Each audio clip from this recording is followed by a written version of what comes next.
ഒരു കാര്യം പറയാം, മനുഷ്യനെ മനുഷ്യനായിട്ട് കാണണം, മനുഷ്യനെ ബഹുമാനിക്കണം, മനുഷ്യനോട് സ്നേഹം ഉണ്ടായിരിക്കണം. ഏത് വ്യക്തിക്കും അവന്റെ വ്യക്തിത്വമുണ്ട്, അതിനെ ഹനിക്കരുത്. ഞാൻ എപ്പോഴും പറയും, ഭിക്ഷയെടുക്കുന്ന ഒരു വ്യക്തിയും വ്യക്തിത്വമുള്ളയാളാ, അദ്ദേഹത്തെ ആക്ഷേപിക്കരുത്. സാഹചര്യം കൊണ്ടാണ് ഭിക്ഷ ചോദിക്കുന്നത്, അതും അന്തസ്സുണ്ട്, ചോദിച്ചല്ലേ മേടിക്കുന്നേ, ഇല്ലേ? കോടികൾ അടിച്ചു മാറ്റുന്ന മന്ത്രിയേക്കാളും നല്ലതാ, കുംഭകോണം നടത്തുന്ന വേന്ദ്രനേക്കാളും നല്ലതാ ഭിക്ഷയെടുക്കുന്ന സാധുവായ മനുഷ്യൻ, ഇല്ലേ? ലക്ഷക്കണക്കിന് കോടിക്കണക്കിന് അടിച്ചു മാറ്റിയേച്ച് നല്ല വെളുത്ത തുണി കൊടുത്തോണ്ട് എനിക്ക് ആ ഭാഗ്യം ബുദ്ധി. ഉടനെ നമ്മൾ പറയുക, സ്തോത്രം, ആദരണീയനായ അടിച്ചു മാറ്റിയവനാണോ? അവനിലും എന്ത് നല്ലതാ ആ ഭിക്ഷയെടുക്കുന്ന മാന്യ വ്യക്തി, ചോദിച്ചല്ലേ മേടിച്ച്.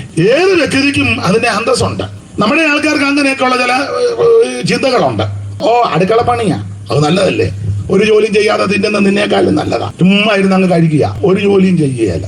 അതിലും എന്താ അന്തസ്സാ? മറ്റു വീടുകളിലൊക്കെ പോയി ജോലി ചെയ്തേച്ചല്ലേ കഴിക്കുന്നേ. പുസ്തകത്തിലെ വാക്യം ജോലി ചെയ്യാത്തവൻ കഴിക്കരുതെന്നാ, അങ്ങനെ പുസ്തകത്തിലെ വാക്യം. ഏത് ജോലിക്കും അതിന്റെ മാന്യതയുണ്ട്. ചില ആൾക്കാർ പറയല്ലേ, പുള്ളിക്കാരിക്ക് എന്തുവാ, മുനിസിപ്പാലിറ്റി തൂപ്പ, അന്തസ്സുള്ള ജോലിയാ. നീ നിന്റെ വീടും പരിസരവും തൂക്കുകയല്ലോ, പിന്നല്ലേ മുനിസിപ്പാലിറ്റി. ചിലരെ വീടും പറമ്പും ഒക്കെ തൂക്കണമെങ്കിൽ പ്രാർത്ഥന വെക്കണം, ചൂല് എടുത്തോണ്ട് പെരക്കി വിറ്റുപോട്ട്. എന്നെ നാളെ പ്രാർത്ഥനയാ.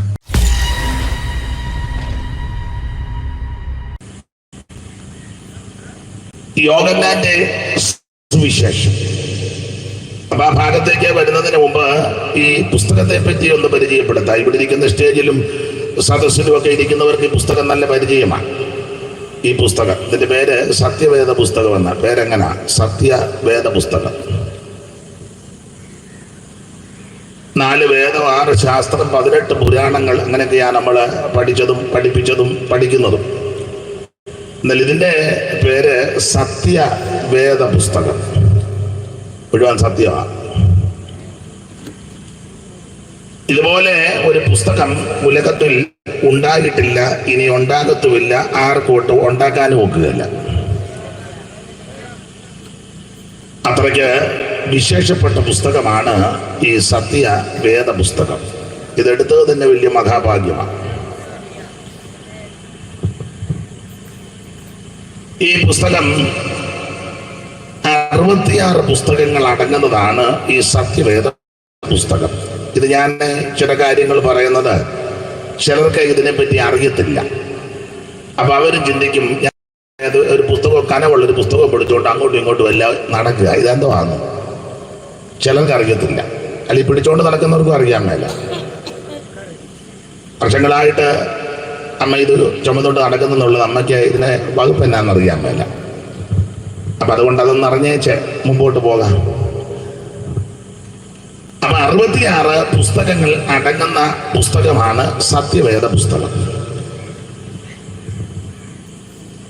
ഓരോ പുസ്തകങ്ങളായിട്ട് ഉൽപ്പത്തി പുസ്തകം ആദ്യ പുസ്തകം, പുറപ്പാട് പുസ്തകം 2-ാം പുസ്തകം, ലേവ്യ പുസ്തകം 3-ാം പുസ്തകം, സംഖ്യാ പുസ്തകം 4-ാം പുസ്തകം, ആവർത്തന പുസ്തകം 5-ാം പുസ്തകം, ഇങ്ങനെ ഓരോരോ പുസ്തകങ്ങളാണ്. രാമായണത്തെ ഖണ്ഡങ്ങളായിട്ടാണ് പഠിക്കുന്നത്. രാമായണം ഞാൻ പണ്ട് വായിച്ചിട്ടുണ്ട്, അമ്പലത്തിൽ പോകുന്ന കാലത്ത് രാമായണമൊക്കെ വായിച്ചിട്ടുണ്ട്. വലുതായിട്ട് വായിക്കാനൊന്നും അറിയാൻ പറ്റില്ല, എങ്കിലും വലിയ തെറ്റില്ലാതെ വായിക്കും. ട്യൂണും ഒന്നും നോക്കുകയല്ല, എങ്കിലും വായിച്ചിട്ടുണ്ട്. അപ്പൊ അത് കാണ്ഡങ്ങളായിട്ടാ, അയോധ്യാകാന്ഡം, കിഷ്കിന്ധകാന്ഡം, ബാലകാന്ഡം, സുന്ദരകാന്ഡം, ഇങ്ങനെ കാണ്ഡങ്ങളായിട്ട്, ഇത് പുസ്തകങ്ങളായിട്ടാണ്.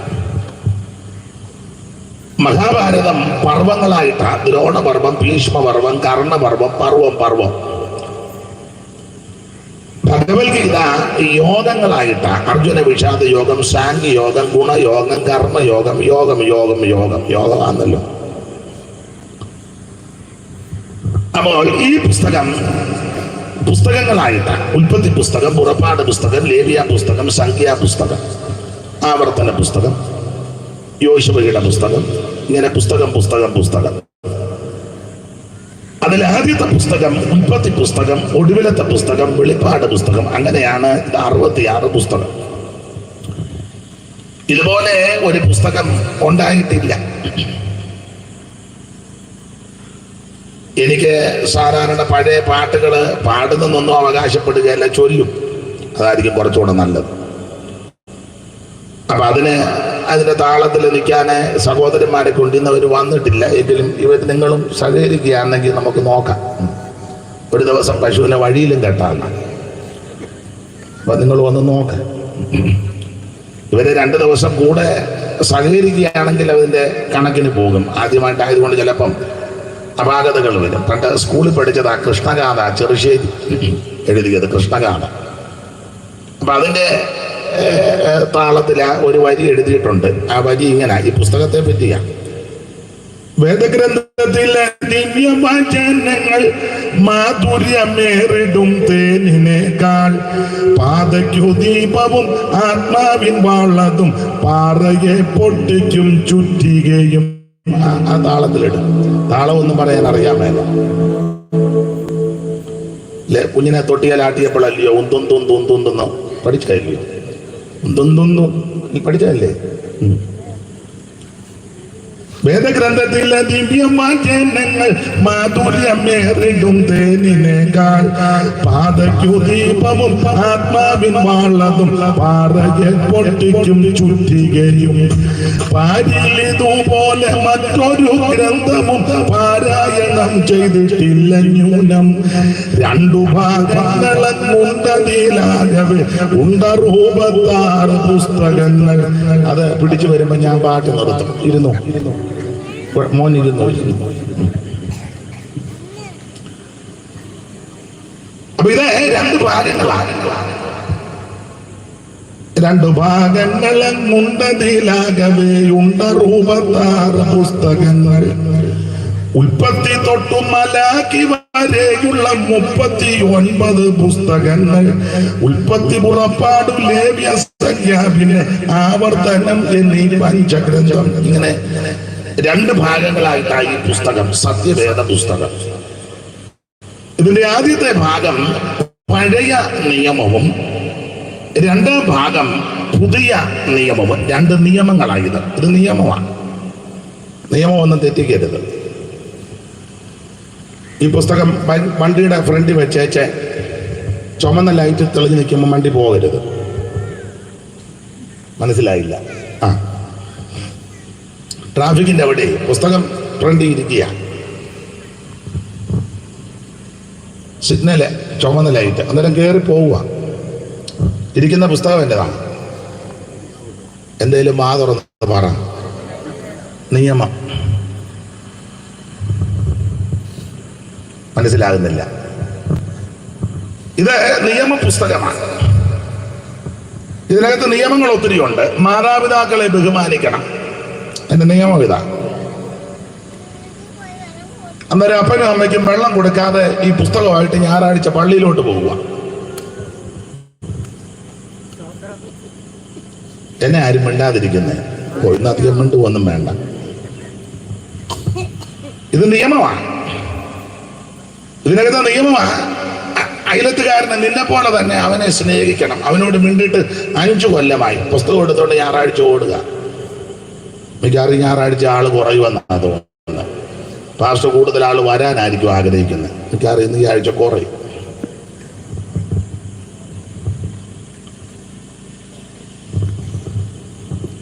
ഈ പുസ്തകത്തിന്റെ നിയമം, ഈ കണ്ണ് തടിച്ചാൽ ഇവിടെ കൂടെ കാണിച്ചു കൊടുക്കണം. ഇതാ ഇതിന്റെ നിയമം. അതാ. അന്നേരം അടിക്കാൻ അവൻ കൈ പൊക്കിയതുള്ളൂ, അവനെ നമ്മൾ താഴെ കളഞ്ഞു.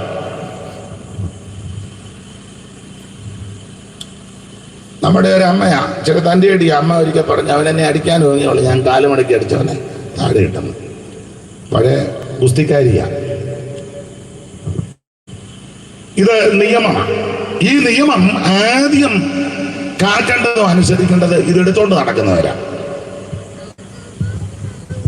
ഇന്ന് വലിയ ബഹളമൊന്നും വരികയല്ലെന്നാ എനിക്ക് തോന്നുന്ന ഇരിപ്പ് കണ്ടിട്ട്. ഇങ്ങനെ ഇരുന്നാൽ മതി.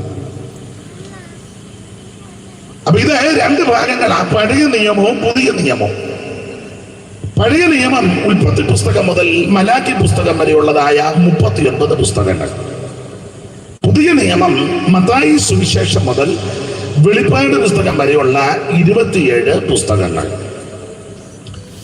ശ്രദ്ധിക്കണേ, ഈ പുസ്തകം 66 പുസ്തകം ഏതാണ്ട് 1600 കൊല്ലം കൊണ്ട് 40 എഴുത്തുകാര് ലോകത്തിന്റെ വിവിധ ഇടങ്ങളിൽ ഇരുന്ന് എഴുതി തീർത്തതാണ് ഈ 66 പുസ്തകം. അല്ലാതെ ഒരാൾ തന്നെ കുത്തിയിരുന്ന് എഴുതിയതല്ല. ഒരാൾ കൂടെ ഒരാളും കൂടി നമുക്ക് കുറച്ച് എഴുതാം, ബാ രണ്ടുപേരോട്ട് ഇരുന്ന് എഴുതി ഒക്കുന്നിടത്തോളം ഒപ്പിച്ചു, അങ്ങനൊന്നും തന്നതല്ല. 1600 കൊല്ലം കൊണ്ട് 40 എഴുത്തുകാര് വിവിധ രാജ്യങ്ങളിൽ ഇരുന്ന് ദൈവാത്മ നിയോഗം പ്രാപിച്ച് എഴുതിയതാണ് ഈ സത്യവേദ പുസ്തകം. ഇവര് പലരും തമ്മിൽ കണ്ടിട്ടില്ല, പലരും പല രാജ്യത്ത് ജനിച്ച് ജീവിച്ചവരാ, മരിച്ചവരാ,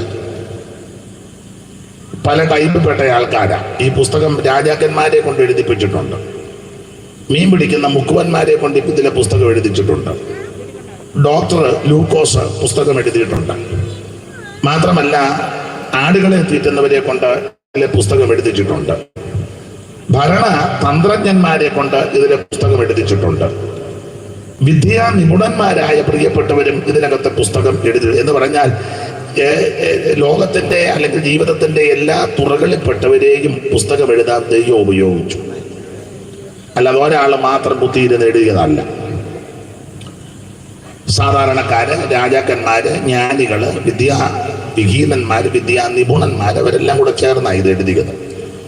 ഒന്നിച്ചിരുന്ന് എഴുതിയതല്ല, ഒരു കാലത്ത് എഴുതിയതല്ല, 1600 കൊല്ലം കൊണ്ടാണ് ഇത് എഴുതി തീർത്തത്. പക്ഷെ ഈ പുസ്തകത്തിന്റെ വിശേഷത എഴുതി തീർത്തു വന്നപ്പോൾ ഇത് ഒത്തെന്നുള്ളതാണ്. 1600 കൊല്ലം മുമ്പ് പറഞ്ഞ കാര്യം 1600 കൊല്ലം കഴിഞ്ഞപ്പോ തിരുത്തേണ്ട ഗതികേട് വന്നിട്ടില്ലെന്നായി പറഞ്ഞത്. തിരുത്തേണ്ട ഗതികേട് വന്നിട്ടില്ല. അതാ ഈ പുസ്തകത്തിന്റെ വിശേഷത. കാരണം ഉൽപ്പത്തി പുസ്തകം 1-ാം അധ്യായത്തിൽ ഒരു ദൈവത്തെ പറ്റി പറയുന്നുണ്ട്. വായിച്ചോ, ഉൽപ്പത്തി 1:1. കാണാതാണെങ്കിലും പറയാമല്ലോ. ആദിയിൽ ദൈവം ആകാശവും ഭൂമിയും സൃഷ്ടിച്ചു. ദൈവങ്ങൾ എന്നല്ല, ദൈവം ഏകവചനമാണ്. ആദിയിൽ ദൈവം, ഏകദൈവം, സത്യദൈവം, നിത്യദൈവം, സാക്ഷാ ദൈവം, ജീവനുള്ള ദൈവം, ഏകദൈവം. ഏകസത്യ ദൈവമേയുള്ളൂ ഭൂവാസികളെ, ഏകസത്യ ദൈവമേയുള്ളൂ ഭൂവാസികളെ, ഏകസത്യ ദൈവമേയുള്ളൂ. ഏകസത്യ ദൈവമൊന്ന്, ഏകരക്ഷിതാവുമൊന്ന്, ഏകസത്യ ദൈവമൊന്ന്, ഏകരക്ഷിതാവുമൊന്ന്, ഏകസത്യവേദമൊന്ന്, ഏകരക്ഷാമാർഗമൊന്ന്, ഏകസത്യവേദമൊന്ന്, ഏകരക്ഷാമാർഗമൊന്ന്, ഏകസത്യ ദൈവമേയുള്ളൂ ഭൂവാസികളെ, ഏകസത്യ ദൈവമേയുള്ളൂ. അപ്പൊ ശ്രദ്ധിക്കുക, ഏകദൈവം, സത്യദൈവം. അതാണ് 1-ാം അധ്യായത്തിന്റെ 1-ൽ, ഈ പുസ്തകത്തിന്റെ ആദ്യ പുസ്തകം ഉൽപ്പത്തി പുസ്തകം 1-ാം അധ്യായത്തിന്റെ 1-ൽ ഏകദൈവം. ആദിയിൽ ദൈവം ആകാശവും ഭൂമിയും സൃഷ്ടിച്ചു. ദൈവം സൃഷ്ടിച്ചതാ, അല്ലാതെ ഓരോ ഏരിയ ഓരോരുത്തരും സൃഷ്ടിച്ചതല്ല. പാപ്പച്ചനെ ആ ഏരിയ സൃഷ്ടിച്ചു, തങ്കച്ചമ്മന്ന് മറ്റേ ഏരിയ സൃഷ്ടിച്ചു, കറിയാച്ചമ്മന്ന് അവിടം സൃഷ്ടിച്ചു, ദാമോദരൻ അവിടെ സൃഷ്ടിച്ചു, ശിവൻപിള്ള അവിടം സൃഷ്ടിച്ചു. അങ്ങനെ ഓരോരുത്തരോരുത്തരും സൃഷ്ടിച്ചതല്ല, ദൈവം സൃഷ്ടിച്ചതാണ്. എന്നാൽ സ്കൂളില് പണ്ട് പഠിച്ചിട്ടുണ്ട് അല്ലേ, കോടാലി എടുത്തെറിഞ്ഞപ്പോൾ കേരളം പൊങ്ങി വന്നത്. സ്കൂളിൽ പഠിച്ചത് നിങ്ങൾ പഠിച്ചില്ലയോ? ഞാൻ പഠിച്ച അത്രയൊക്കെ പഠിത്തം ഉള്ളതാണ്.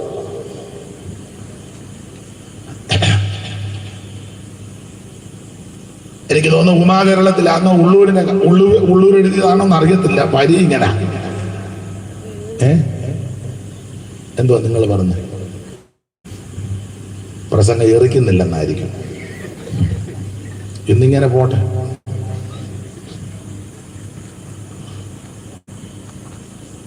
അത് സ്കൂളിൽ പഠിച്ചത് ഇങ്ങനെ: കന്യാകുമാരി ചിതയാതിയായി കോകർണാന്തമായി തെക്ക് വടക്ക് നീളേ അന്യോന്യമാശുവർ നീന്തിവിട്ട കണ്ണോട്ടമേറ്റുണ്ടൊരു നല്ല രാജ്യം. പണ്ട് പഠിച്ചത്. അതില് ദശാവതാര കഥകളുണ്ട്. അതില് ഒരു കഥാപാത്രമാണ് പരശുരാമൻ മത്സ്യകൂർമ്മ വരാഗസ്യ നരസിംഹസ്യ വാമന രാമോ രാമ രാമച്ച കൃഷ്ണകൾക്ക് ജനാർദ്ദന എന്ന അതിലൊരു അവതാരമാണ്. അപ്പൊ നിങ്ങൾ ചിന്തിക്കുക, ഇങ്ങേര് അവതാരമെല്ലാം പറയാൻ വന്നതാണോ എന്ന്. ശാസിക്കുകയൊന്നും ചെയ്യരുത്, പ്രാർത്ഥിച്ചുകൊണ്ടിരുന്നാണ്. അപ്പോൾ അത് മഴുവെടുത്തെറിഞ്ഞ കന്യാകുമാരി ക്ഷതിയാദിയായി ഗോകർണാന്തമായി തെക്ക് വടക്ക് നീളെ അന്യോന്യം അമ്പാശിവാർ നീട്ടിവിട്ട കണ്ണോട്ടനേറ്റുണ്ടൊരു നല്ല രാജ്യം. പാരം കരിമ്പു പനസമുള്ള കേലം ഇഞ്ചി കേരം കവങ്ങ് തളർത്ത വെറ്റില ഏത്തവാഴ ഈരമ്യ വസ്തുതകൾ ചേർന്ന് വിളങ്ങമീന്നൽ പാരാഗിരി കൽപ്പതരും മണ്ഡിത നന്ദനാഭം സ്കൂളിൽ പഠിച്ചതാണ്. അപ്പൊ പള്ളിക്കൂടത്തിൽ പഠിച്ചതും ഒക്കെ മഴുവെടുത്തെറിഞ്ഞുണ്ടായെന്ന. എന്നാല് ഈ പുസ്തകം പഠിപ്പിക്കുന്നതും അതങ്ങനെ തന്നെ. ഇത് കോടാലിക്കും പിച്ചാത്തിക്കും പറഞ്ഞൊന്നും ഉണ്ടായതല്ല, ദൈവം സൃഷ്ടിച്ചത്. സർവശക്തനായ ദൈവം, നിത്യനായ ദൈവം, ഏക ദൈവം. ദൈവം ഒരു ഗ്രൂപ്പിന്റെ ആളല്ല, അവിടുന്ന് മുഴു ലോകത്തിന്റെയാ ദൈവം. ഓരോരുത്തരും പിന്നെ ഓരോ ഞങ്ങളുടെ ദൈവമാണെന്ന് പറഞ്ഞുകൊണ്ട് കിടക്കുക. ദൈവം എല്ലാവരുടെയും കൂടാ. ചില ആൾക്കാർ ധരിച്ചു വെച്ചിരിക്കുന്ന ദൈവം ഞങ്ങളുടെ കസ്റ്റഡിയിലാണ്. ആ പോക്കും ഇരിപ്പും കാണുമ്പോൾ അറിയാം ദൈവം ആരുടെയും കസ്റ്റഡിയിൽ ഇരിക്കുന്ന ആളല്ല, അവിടുന്ന് മുഴു ലോകത്തിന്റെയും ദൈവമാണ്. അപ്പോൾ ആ ദൈവമാണ് ഈ കാണുന്നതിനെല്ലാം സൃഷ്ടിച്ചത്. സകല ചരാചരങ്ങളെ സൃഷ്ടിച്ചവൻ ദൈവമാണ്. ഒന്നുകൂടെ വായിച്ചോ, 1-ാം വാക്യം. ആദിയിൽ ദൈവം ആകാശവും ഭൂമിയും സൃഷ്ടിച്ചു. സകല ലോകങ്ങൾക്കും ആദികാരണമിവൻ, സകല ഭൂതങ്ങൾക്കും ആകാരപ്രദനിവൻ, സകല ദേവവൃന്ദ വന്ദിത പ്രതാകുലൻ, സകല നിഷ്കലത്വം പേറുന്ന പെരിയവൻ, അകമാകാരന്മാരിൽ ആദമൻ മോദതും സർവാഗമ പൊരുളാകുമി പരാശക്തിക്ക്. അപ്പൊ ശ്രദ്ധിക്കുക, ഈ കാണുന്ന സകല ചരാചരങ്ങളെയും അണ്ടകനാകത്തെയും ബ്രഹ്മാണ്ട കോടിനാകത്തെയും മുഴുവൻ സൃഷ്ടിച്ചവൻ, അവൻ ചമച്ചവൻ, പടച്ചവൻ, സർവശക്തനായ ദൈവമാണ്. അതായത് പുസ്തകത്തിന്റെ ആദ്യ ഭാഗത്ത് ദൈവം, ആദിയിൽ ദൈവം. അപ്പൊ 1600 കൊല്ലം മുമ്പ് ഒരു ദൈവത്തെ പരിചയപ്പെടുത്തി. 1600 കൊല്ലം കഴിഞ്ഞ് വെളിപ്പാട് പുസ്തകത്തിൽ വരുമ്പോഴും ആ ദൈവത്തെ തന്നെയാ പറഞ്ഞേക്കുന്നത്. അല്ലാതെ ഇടയ്ക്ക് ദൈവം കളിക്കാൻ പെണ്ണുങ്ങളും ആണുങ്ങളും ഒന്നും കയറിയില്ല. ഇപ്പോഴാണ് ഒത്തിരി പെണ്ണുങ്ങളൊക്കെ ദൈവം കളിക്കുന്നുണ്ട്. ചുമ്മാ സാരിയും ചുറ്റി ദൈവം കളിച്ചടക്കാം. നല്ല കാശുമാണ്. പെണ്ണുങ്ങൾ ദൈവം കളിച്ചാലേ കാശുള്ളൂ, ആണുങ്ങൾ ദൈവം കളിച്ചാലൊന്നും കാശില്ല. പണ്ടൊരാള് പറഞ്ഞെന്നാ കേൾക്കുന്നത്, പറഞ്ഞെന്നാ ഇങ്ങനെ ഇരുന്നു തള്ളയോടെ കാശ് വാരുക. മനസ്സിലായില്ല. നീ ഇങ്ങനെ ഇതും പിടിച്ചോണ്ട് അവിടെ ഇരുന്നു തള്ളയെ പറ എവിടാന്നൊന്നും എന്നോട് ചോദിക്കരുത്. ഞാൻ പറഞ്ഞത് പറ്റില്ല, എൻ്റെ ഒന്നായിക്ക് പിടിക്കരുത്, പറഞ്ഞവര് വേറെയാ. സ്ത്രീകളും പുരുഷന്മാരും ഒക്കെ ദൈവം കളിക്കുക. ഇപ്പൊ ഒത്തിരി ദൈവങ്ങളുണ്ടല്ലോ, ദൈവങ്ങൾ തന്നെ ഇരിക്കുമ്പോ തോന്നുക അങ്ങ് ദൈവമാകാൻ. കോട്ടയത്തുണ്ടായിരുന്ന ദൈവം തങ്ക എന്നാ പേര്, എല്ലാവരും അങ്ങ് ദൈവമാക്കി. ദൈവം തങ്ക ഇവിടെ ഉണ്ടെന്നാ തോന്നിച്ചിരിക്കുന്നു. ശാന്തമ്മ ദൈവം. അങ്ങ് പത്തനംതിട്ട സൈഡിലുണ്ടെന്ന് ബാബു ദൈവം. പേര് പോലും ഒരു സുഖമില്ല, ബാബു. ദൈവം കളിക്കുമ്പോ പേരെങ്കിലും ഒന്ന് വൃത്തിയാക്കണം. അങ്ങനല്ലേ എന്റെ മര്യാദ. നിങ്ങളുടെ ദൈവം ആരാ? ബാബു. അതൊരു സുഖമില്ല. ദൈവം കളിക്കാൻ ഇറങ്ങുമ്പോ പേരുമെങ്കിലും ഒന്ന് വൃത്തിയാക്കി. പിന്നെ പണ്ട് സ്വാമിമാരുടെ പേരുകളൊക്കെ നല്ല പേരുകളാ. അതിൽ മിക്കതും ആനന്ദ കൂട്ടിയ ആനന്ദ, നിത്യാനന്ദ, പിന്നെ ശ്വാസതീകാനന്ദ, നല്ല പേരുകളാണ്. അപ്പൊ ഒരുത്തൻ തന്നെ ഇരുന്നപ്പോ അവന് തോന്നി സ്വാമിയാകണമെന്ന്. സ്വാമിയാകണമെന്ന് ഒത്തിരി നടപടിക്രമങ്ങളുണ്ട്. ചുമ്മാ സ്വാമിയാകാനൊക്കെയല്ല. ഇവനെ ചുമ്മാ ഇരുന്നപ്പോൾ തോന്നി സ്വാമി കളിക്കണമെന്ന്. അവനെ പെട്ടെന്നൊരു ആയുവസ്ത്രവും കൊടുത്ത് ചാരമെല്ലാം മരുത്തി വെച്ച് ചിറങ്ങി. അപ്പൊ ചോദിച്ചു പേരെന്നാണ്. അവൻ പറഞ്ഞു വെളുപ്പിനെ കുളിച്ചു, നല്ല തണുപ്പും ഉണ്ടായിരുന്നു, കുളിച്ചേച്ച് ചാരമെടുത്ത് പൂശി. കള്ളസ്വാമിയാണ്. പൂശിയപ്പോൾ ഒരാൾ ചോദിച്ചു പേരെന്നാ? തണുപ്പത്ത് കിടുകിടാനെന്താ? അപ്പൊ തണുപ്പ് കൊണ്ട് ഉള്ളിൽ കയറുന്നപ്പം പുള്ളി എല്ലാം ആനന്ദ കൂട്ടിയാണല്ലോ അവരുടെ എല്ലാം പേര്. സ്വാമി തണുപ്പത്ത് കിടുകിടാനന്ദ. ദൈവത്തിന്റെ വിശേഷതകളുണ്ട്. ഒന്ന്, അവിടുന്ന് സർവശക്തനാണ്. രണ്ട്, സർവജ്ഞാനിയാണ്. മൂന്ന്, സർവവ്യാപിയാണ്. അവിടുന്ന് സർവജ്ഞാനിയാണ്. സർവത്തെയും നിയന്ത്രിക്കുന്നവനാ, സർവത്തെ സൃഷ്ടിച്ചവനാ ദൈവം. മൈക്ക് ഒരു എന്തോ അതിന് ഡിലേ കുറയ്ക്കണം. നിങ്ങൾ പറഞ്ഞു കൊടുക്കണം. ഇതിനെ കുത്തിരി പറഞ്ഞു. അപ്പൊ നിങ്ങളുടെ ഇതിനെ മാത്രമേ പറയുള്ളൂ, എൻ്റെ ഇതിനൂടെ പറഞ്ഞു കൊടുക്കും.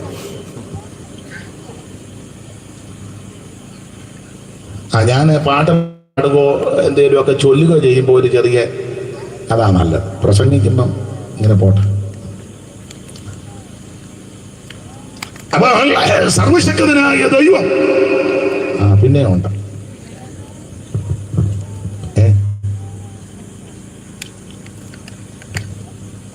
അപ്പൊ ഉൽപ്പത്തി പുസ്തകം 1-ാം അധ്യായത്തിൽ ഒരു ദൈവത്തെ പരിചയപ്പെടുത്തി. ആദിയിൽ ദൈവം ആകാശവും ഭൂമിയും സൃഷ്ടിച്ചു. ആ ദൈവത്തെ പറ്റി തന്നെ വെളിപ്പാട് പുസ്തകത്തിലും പറയുന്നത്. ആ ദൈവം തന്നെ സൃഷ്ടിച്ചെന്ന വെളിപ്പാട് 4:11 വായിച്ചു. വെളിപ്പാട് പുസ്തകം 4-ാം അധ്യായത്തിന്റെ 11-ാം വാക്യം. 1600 കൊല്ലം കഴിഞ്ഞപ്പോഴും അത് തന്നെ പറഞ്ഞു. വായത്, കർത്താവേ, നീ സർവവും സൃഷ്ടിച്ചവനും എല്ലാം നിന്റെ ഇഷ്ടം ഹേതുവായി ഉണ്ടായതും സൃഷ്ടിക്കപ്പെട്ടതുമാകയാൽ മഹത്വവും ബഹുമാനവും ശക്തിയും കൈക്കൊള്ളുവാൻ യോഗ്യൻ എന്ന്. അപ്പൊ ശ്രദ്ധിക്കുക, കർത്താവേ, നീ സർവവും സൃഷ്ടിച്ചവനാ. ഉൽപ്പത്തി പുസ്തകം 1-ാം അധ്യായത്തിൽ ദൈവം സകലത് സൃഷ്ടിച്ചെന്ന് പറഞ്ഞു. 1600 കൊല്ലം കഴിഞ്ഞപ്പോഴും അത് തന്നെ പറഞ്ഞേക്കുന്നത്. തിരുത്തേണ്ട ഗതികേട് ഈ പുസ്തകത്തിന് വന്നിട്ടില്ല. സകലത്തെ സൃഷ്ടിച്ചവൻ, നിർമ്മിച്ചവൻ, സർവശക്തനായ ദൈവം. ഞാൻ അങ്ങനെ പറഞ്ഞാൽ ഒത്തിരി കാര്യം പറയേണ്ടി വരും. നമ്മൾ എടുത്ത ഭാഗത്തേക്ക് വരണം. അപ്പോൾ ഇങ്ങനെയുള്ള ഈ സത്യവേദ പുസ്തകം 66 പുസ്തകം. ഇതിലെ പുതിയ നിയമത്തിൽ 27 പുസ്തകം. ആ 27 പുസ്തകത്തിൽ ആരംഭത്തിൽ 5 ചരിത്ര പുസ്തകമാണ്. ആ 5 ചരിത്ര പുസ്തകത്തിൽ 4 പുസ്തകം സുവിശേഷമാണ്, യേശു ക്രിസ്തുവിന്റെ ചരിത്രം. 5-ാമത്തെ പുസ്തകം അപ്പോസ്തല പ്രവൃത്തി, അത് ആദിമ സഭയുടെ ചരിത്രം. പിന്നീട് റോമാലേഖനം മുതൽ യൂദയുടെ ലേഖനം വരെ ഉപദേശ വിഷയങ്ങളാണ്, ഉപദേശങ്ങള്. റോമാലേഖനം വിശ്വാസത്താനുള്ള നീതീകരണം, ലേഖനം നീതീകരിക്കപ്പെട്ടവരുടെ വിശുദ്ധീകരണം, ഗലാത്തി ലേഖനം വിശുദ്ധീകരിക്കപ്പെട്ടവരുടെ സ്വാതന്ത്ര്യം, എഫീസ് ലേഖനം സ്വാതന്ത്ര്യം പ്രാപിച്ചവരുടെ അവകാശം, സ്ഥാനമാനം. ഇങ്ങനെയാണ് ലേഖനം പഠിക്കുന്നത്. അപ്പോൾ ഇങ്ങനെയുള്ള ഈ സത്യവേദ പുസ്തകത്തിൽ, പുതിയ നിയമത്തിലെ 27 പുസ്തകത്തിലെ ആദ്യത്തെ 5 പുസ്തകം ചരിത്ര പുസ്തകം, അതിൽ 4 പുസ്തകം സുവിശേഷ പുസ്തകം. ആ 4 പുസ്തകത്തിലെ 4-ാമത്തെ പുസ്തകം എന്ന യോഹന്നാന്റെ സുവിശേഷം 10-ാം അധ്യായത്തിന്റെ 4-ാമത്തെ വാക്യമാണ് ഇന്ന് രാത്രിയിലെ തിരുവചന ചിന്തയ്ക്ക് അടിസ്ഥാനമായിട്ട് വായിച്ചത്. ഒന്നുകൂടെ വായിച്ചു. തനിക്കുള്ളവയൊക്കെയും പുറത്തു കൊണ്ടുപോയ ശേഷം ഇന്ന് രാത്രി. അപ്പോൾ സുവിശേഷം ആട്ടെ, 1-2 കാര്യം പറയാം. എന്തുമായി സുവിശേഷം? ചിലർക്ക് ഇത് കേൾക്കുന്നത് അസ്വസ്ഥതയാണ്. പണ്ട് ഒരിക്കൽ സുവിശേഷം പറയാൻ പോയപ്പോ ഒരാൾ ചോദിച്ചു, എന്തുവാ നമ്മള് സുവിശേഷം? വേണ്ട, വിശേഷം ഒന്നും വേണ്ട, ഇവിടെ നിന്ന് പോകും. കൂടുതൽ വിശേഷം ഒന്നും വേണ്ട. തന്നെയല്ല, നമ്മൾ ചിലരെ എവിടെയെങ്കിലും മുക്കിനോ മൂക്കോ നിന്ന് സുവിശേഷം പറഞ്ഞാൽ ചിലർക്ക് ഇഷ്ടമല്ല, ചിലർ ബഹുമാനിക്കും.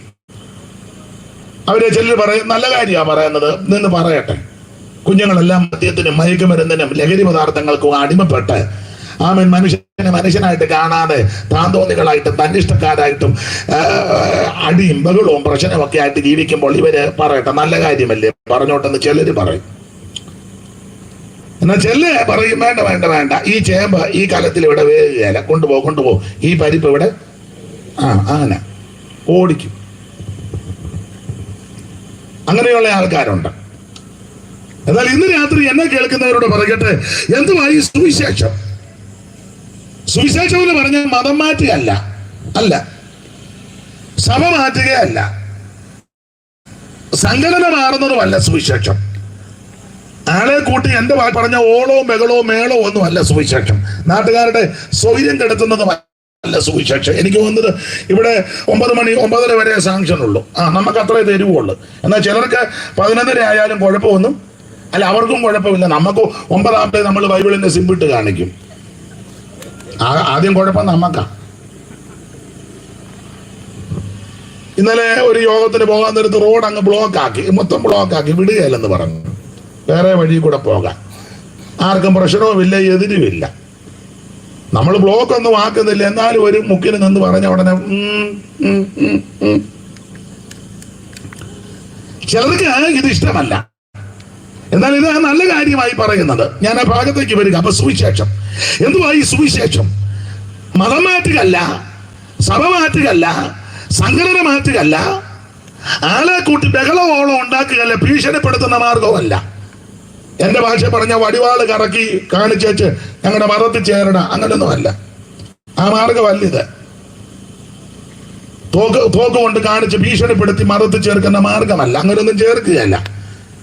കാശ് കൊടുത്ത് ചേർക്കുന്ന മാർഗവും അല്ല ഇത്. കാശില്ലല്ലോ, അതുകൊണ്ടല്ലേ സ്വോത്രകാഴ്ച എടുത്തേ, അല്ലേ? ഇരിപ്പ് കാണുമ്പോൾ അറിയാം കാശില്ല. ഒരാൾ പറയുന്നത് കാശ് കൊടുത്ത് ചേർക്കുകയാണ്. നല്ല വേല. ഇതുങ്ങളും ഭാരപ്പെട്ടിരിക്കുക, വല്ലതും കിട്ടുപോയില്ല. തരും തരും, സമാധാനപ്പെടും.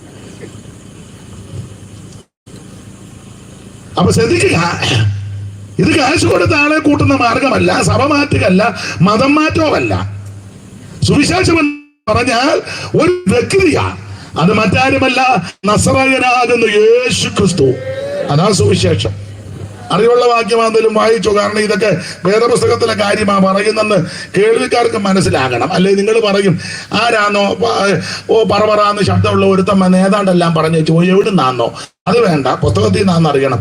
2:5 വായിച്ചു. തിമോത്തിയോസിന്റെ 2-ാം ലേഖനം 2:5 എന്തുവാ സുവിശേഷം അവിടെ എഴുതിയിട്ടുണ്ടല്ലോ, വായിച്ചു. തന്നെ വായിക്കാനല്ല, മൈക്കിൽ കൂടെ വായിക്കും. ദാവീദിന്റെ സന്തതിയായിട്ട് ജനിച്ച് മരിച്ചിട്ട് ഉയർത്തെഴുന്നേറ്റിരിക്കുന്ന യേശു ക്രിസ്തുവിനെ ഓർത്തുകൊള്ളുക. അതാകുന്നു എന്റെ സുവിശേഷം. അപ്പൊ എന്റെ പ്രിയരെ, സ്നേഹിതരെ, കേൾവിക്കാരോട് പറയട്ടെ, സുവിശേഷം ഒച്ചയും ബഹളവും അല്ല, നാട്ടുകാരുടെ സൗകര്യം കെടുത്തുകയല്ല, അലോഗ്യം ഉണ്ടാക്കുകയല്ല, തമ്മിത്തല്ലും അടിപിടിയും ആമൻ ചേരി തിരിഞ്ഞ് അടിയുണ്ടാക്കുകയല്ല, വർഗീയത പറഞ്ഞ ആമൻ ബഹളം ഉണ്ടാക്കുകയല്ല, മതം മാറ്റുകയല്ല, സഭ മാറ്റുകയല്ല, സംഘടന മാറ്റുന്നതല്ല. സുവിശേഷം എന്ന് പറഞ്ഞത് ഒരു വ്യക്തിയാണ്, അത് മറ്റാരുമല്ല, നസറായനാകുന്ന യേശു ക്രിസ്തു. അതാ സുവിശേഷം. ഓടിച്ചു പറയാം, എന്തിനാ ഈ സുവിശേഷം? എന്തിനാ സുവിശേഷം? ചില ആൾക്കാർ പറയുന്നത് ഒരു പണിയും കൂലിയില്ലാത്ത കുറെ അവന്മാരിറങ്ങിയിട്ടുണ്ടെന്ന്.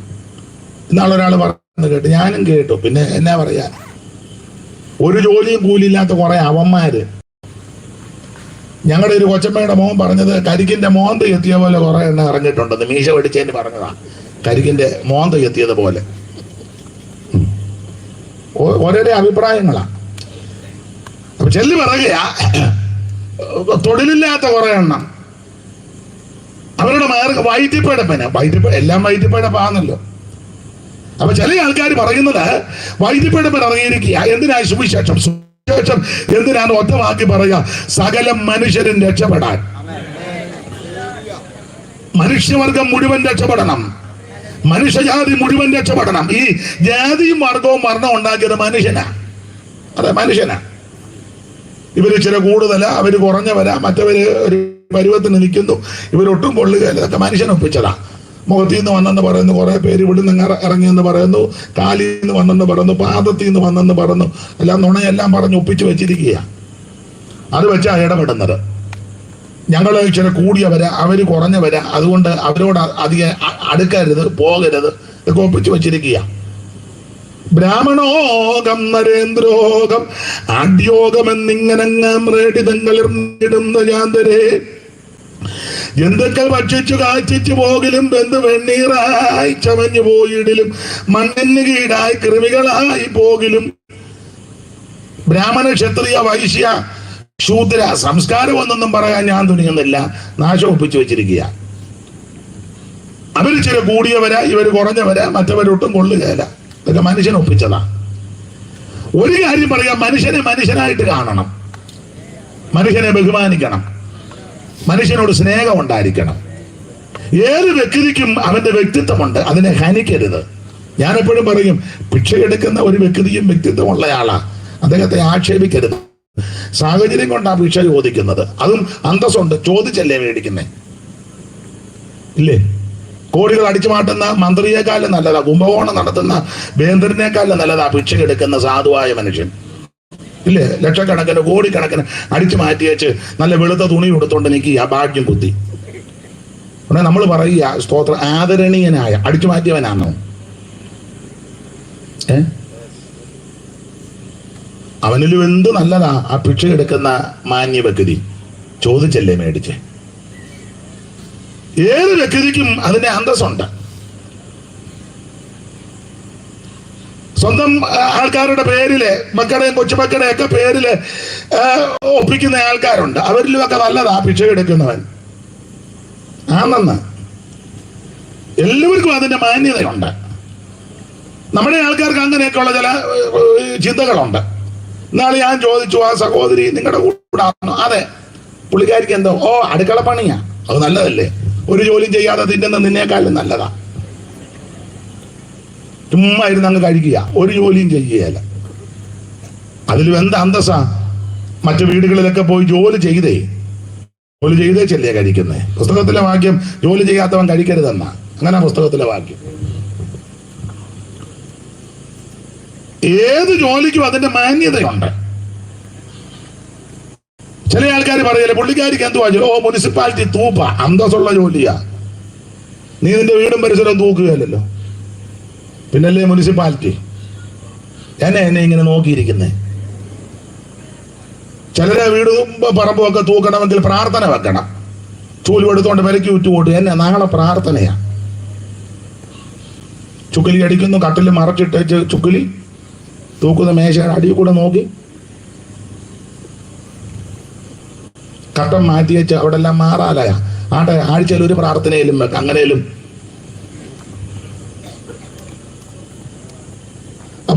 ഒരു കാര്യം ഇന്ന് രാത്രി പറയാം, ഏത് ജോലിക്കും അതിന്റെ മാന്യതയുണ്ട്. അപ്പൊ ഈ സുവിശേഷം എന്തുവാ? സുവിശേഷം യേശു ക്രിസ്തു. എന്തിനാ സുവിശേഷം?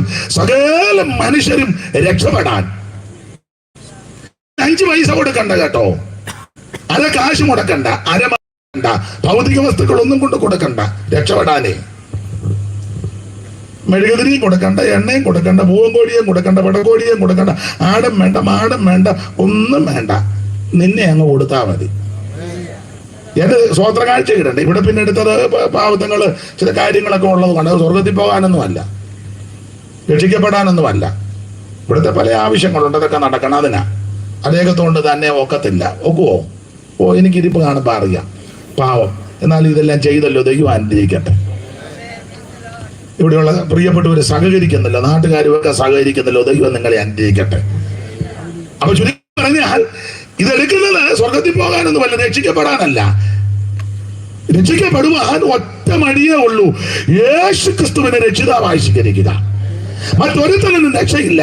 നാം രക്ഷിക്കപ്പെടുവാൻ ആകാശത്തിന് കീഴിൽ മനുഷ്യരുടെ ഇടയിൽ നൽകപ്പെട്ട ഒരേ ഒരു നാമം യേശു ക്രിസ്തുവിന്റെ പരിശുദ്ധ നാമമാണ്. സ്തോത്രം.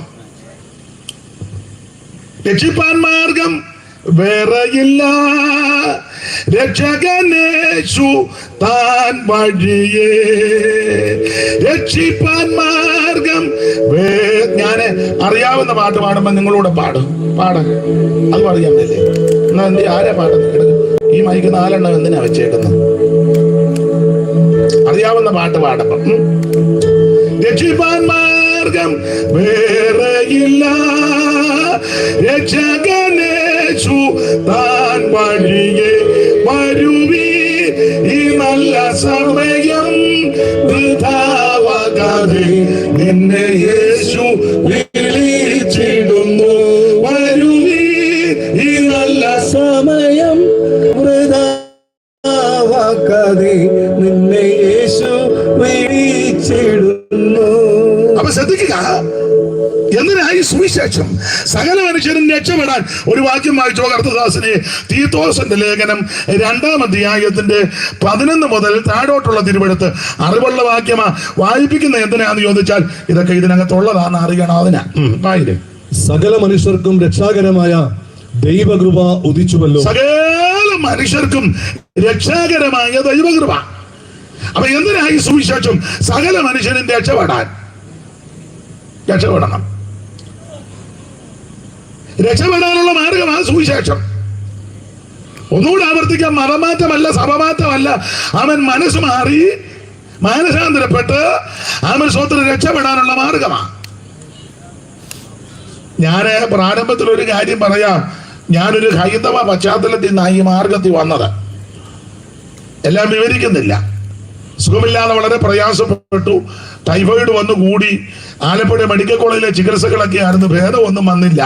ഒരു സന്ധ്യയ്ക്ക് ക്ഷേത്ര ദർശനം കഴിഞ്ഞ് വീട്ടിലേക്ക് വരുമ്പോൾ ഇതുപോലെ, ഇത്ര ആളൊന്നുമില്ല, ഒരു വീടിന്റെ മുറ്റത്ത് ഇതുപോലൊരു യോഗം. ഇത്ര മെച്ചപ്പെട്ട യോഗമൊന്നുമല്ല, കുറച്ച് പേര് ദൂരെ നിന്ന് ശ്രദ്ധിച്ചു. അപ്പൊ എന്റെ ഹൃദയത്തിൽ ചിന്ത, ഇവര് പ്രാർത്ഥിച്ചാൽ ചിലപ്പോൾ എനിക്ക് സൗഖ്യം കിട്ടും. മുമ്പോട്ട് ചെന്നു പ്രാർത്ഥിക്കാൻ പറഞ്ഞു. അവിടെയുള്ള ദൈവമക്കളും ദൈവദാസന്മാർ പ്രാർത്ഥിച്ചു. ചില കർത്തദാസന്മാർ ശിരസിൽ കൈവച്ച് പ്രാർത്ഥിച്ചു. അന്ന് രാത്രി യേശു സൗഖ്യമാക്കി. അങ്ങനെയായി മാർഗത്ത് വന്ന്.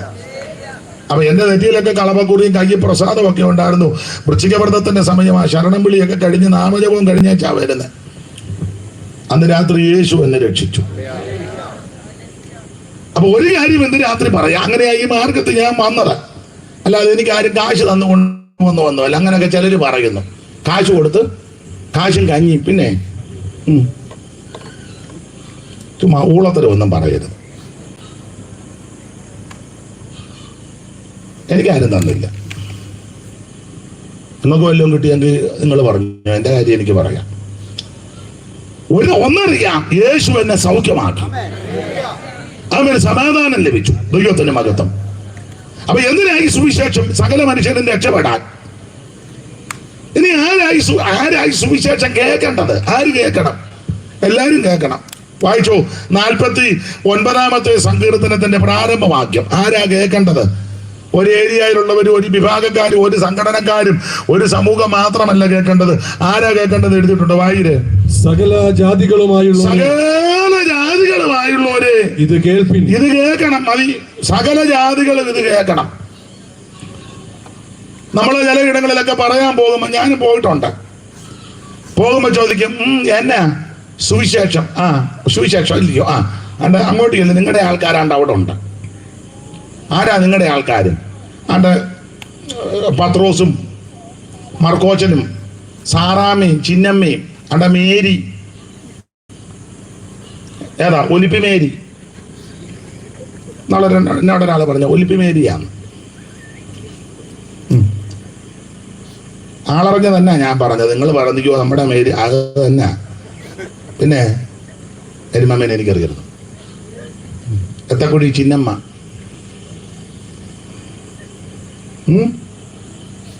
അതാ പറയുന്നത്, ഇവിടെയൊക്കെ വേണ്ട, നിങ്ങളുടെ ആൾക്കാർ അവിടെ ഉണ്ട്, അങ്ങോട്ട് ചെല്ലാൻ. എന്നാലും നമ്മൾ ഇതുമായിട്ട് അങ്ങോട്ട് ചെന്നപ്പോ അവര് ചോദിക്കുക, എന്നാ സുവിശേഷം? ഞങ്ങൾക്ക് ഇതെല്ലാം അറിയാണ്ട് അങ്ങോട്ട് ചെല്ല്. അവിടെ ആരാ? അവിടെ പവാനിയും ശ്രീധരനും അബ്ദുള്ളയും റഹ്മാനും. അങ്ങോട്ട് ചെല്ല്. ചുരുക്കി പറഞ്ഞാൽ നമ്മളെ അങ്ങോട്ട് കൊണ്ടിട്ട് നാട്ടുക. അയ്യോ, ഞാനൊരു കാര്യം പറയും, ഇതെല്ലാരും കേൾക്കണം. പവാനിയും കേൾക്കണം, ശ്രീധരനും കേൾക്കണം, പത്രോസും കേൾക്കണം, ചിന്നമ്മയും കേൾക്കണം, മേരിയും കേൾക്കണം, എല്ലാവരും കേൾക്കണം. സകല ജാതികളും ഇത് കേൾക്കണം. ഒരു വിഭാഗക്കാര് മാത്രം കേട്ടാ പോരാ, സകല ജാതികളും കേൾക്കണം. ഞാൻ തുടക്കത്തിലെ പറഞ്ഞു, ജാതിയും വർഗവും മരണമൊക്കെ മനുഷ്യനുണ്ടാക്കിയതാ ആണെന്ന്. അപ്പോൾ ഇതെല്ലാവരും കേൾക്കണ്ട. അതിനെ എല്ലാവരും കേൾക്കണം. എല്ലാവരും കേൾക്കാൻ കൊള്ളാമെന്ന് ഇതേ ഉള്ളൂ നല്ലത്. ബാക്കി കാര്യമല്ല എല്ലാവരും കൂടി ഇരുന്ന് കേൾക്കാൻ പറ്റുന്നതല്ല. അപ്പനും അമ്മയും വല്യമ്മയും കൊച്ചുമക്കളും എല്ലാം കൂടെ ഒന്നിച്ചിരുന്ന് കേൾക്കാൻ പറ്റുന്ന വാർത്തകളല്ലല്ലോ ഇപ്പൊ കേട്ടോണ്ടിരിക്കുന്നേ. TV തന്നെ വെച്ചോണ്ടിരിക്കും. ഇപ്പൊ TV അധികം എല്ലാം കയ്യിലുണ്ടല്ലോ. ഇടക്കാലത്ത് TV വലിയ TV വെക്കും. പഞ്ചായത്തിലൊക്കെ വെക്കുമായിരുന്നു. എല്ലാവരും കൂടെ വന്ന് കാണാൻ, എല്ലാവരും കൂടെ. അങ്ങനെയുണ്ട്. വീടുകളിലും വെക്കുമ്പോൾ എല്ലാവരും കാണുക. അപ്പനും അമ്മയും വല്യമ്മ. എന്നാൽ ചിലത് വരുമ്പോ അമ്മ പറയും, കടുക് മൂത്തുന്നില്ലെന്ന് തോന്നുന്നു, ഞാൻ പോവാന്ന്. കാരണം കാണാൻ കൊള്ളാത്ത കാര്യമാണ്. വല്യമ്മയും കൊച്ചുമക്കളും ഇരുന്ന്, അല്ലെ അപ്പനും മക്കളും കൂടെ കാണാൻ പറ്റാത്ത പരസ്യങ്ങളും വാർത്തകളുമാ. ഒന്നേ കണ്ണടയ്ക്കും, ഇല്ല എഴുന്നേറ്റ് പോവും. കേൾക്കുന്ന വാർത്ത അങ്ങനെ നല്ല വാർത്തയല്ലല്ലോ. കേൾക്കുന്നതെല്ലാം അസ്വസ്ഥത ഉണ്ടാക്കുന്ന വാർത്തയല്ലേ. ചില പ്രായമുള്ളവർ വർത്താനം പറയുമ്പോൾ പിള്ളേരിക്കുമ്പോ പ്രായമുള്ളവർ പറഞ്ഞ ഞാൻ കേട്ടുണ്ട്, എന്തുവാടാ മൂത്തവര് വർത്താനം പറയുന്നതിനിടെ കീഴെ പോ മൂത്തവര് അത്രയൊക്കെയാ പറയുന്നത് എന്ന് പറഞ്ഞാൽ കൊച്ചുങ്ങൾക്ക് കേൾക്കാൻ പറ്റാവുന്ന ഒന്നും അല്ല പറയുന്നത്. അതാ പറയുന്നത്, മൂത്തവര് വർത്താനം പറയുന്നത് കീഴെ പോ. മൂത്തവര് പറയുന്നതെല്ലാം ഇത്ര നാശമാണ്. എന്നാൽ ഈ വാർത്തകളുടെ പ്രത്യേകത മൂത്തവർക്കും കേൾക്കാം, കൊച്ചുങ്ങൾക്കും കേൾക്കാം, ഇടത്തരക്കാർക്കും കേൾക്കാം, ആർക്കും കേൾക്കാൻ പറ്റാവുന്ന നല്ല വാർത്തയാണ് സുവിശേഷം. അപ്പനും അമ്മയ്ക്കും മക്കൾക്കും കൊച്ചുമക്കൾക്കും എല്ലാം കൂടെ ഒന്നിച്ചിരുന്ന് കേൾക്കാൻ പറ്റുന്ന നല്ല നമ്മുടെ ചെവിക്ക് ആനന്ദം കുളിർമ തരുന്ന, കർണസുഖം തരുന്ന നല്ല വാർത്തയാണ് സുവിശേഷം. ഗുഡ് ന്യൂസ്, സദ്വർത്തമാനം, നല്ല വാർത്ത, അതാണ് സുവിശേഷം. ഇതെല്ലാവരും കേൾക്കണം. അത് കേൾപ്പിക്കാനായിട്ട് ഈ ദൈവദാസൻ ഇവിടെയുള്ള പ്രിയപ്പെട്ടവരും ചുമല് കൊടുത്ത് വലിയ പ്രവർത്തനത്തെ ഓർത്ത് ഞാൻ ദൈവത്തെ സ്തുതിക്കുന്നു. അനുസരിക്കോ അനുസരിക്കാതിരിക്കോ അവനവന്റെ ഇഷ്ടമാണ്. ഇതാരെയും നിർബന്ധിക്കത്തൊന്നും വലിയ സമ്മർദ്ദമൊന്നുമില്ല. ഞാൻ എപ്പോഴും പറയും, ഞാൻ നിർബന്ധിക്കത്തില്ല. അങ്ങനെ ഇത് നിർബന്ധിച്ച് കൊണ്ടുവരേണ്ട കാര്യമല്ല, തന്നെത്താൻ തീരുമാനിക്കേണ്ട കാര്യമാണ്. ചില പറയാറുണ്ട്, വന്ന് നോക്ക്, ഇരിക്ക്. ഞാൻ വിളിക്കുകയല്ല.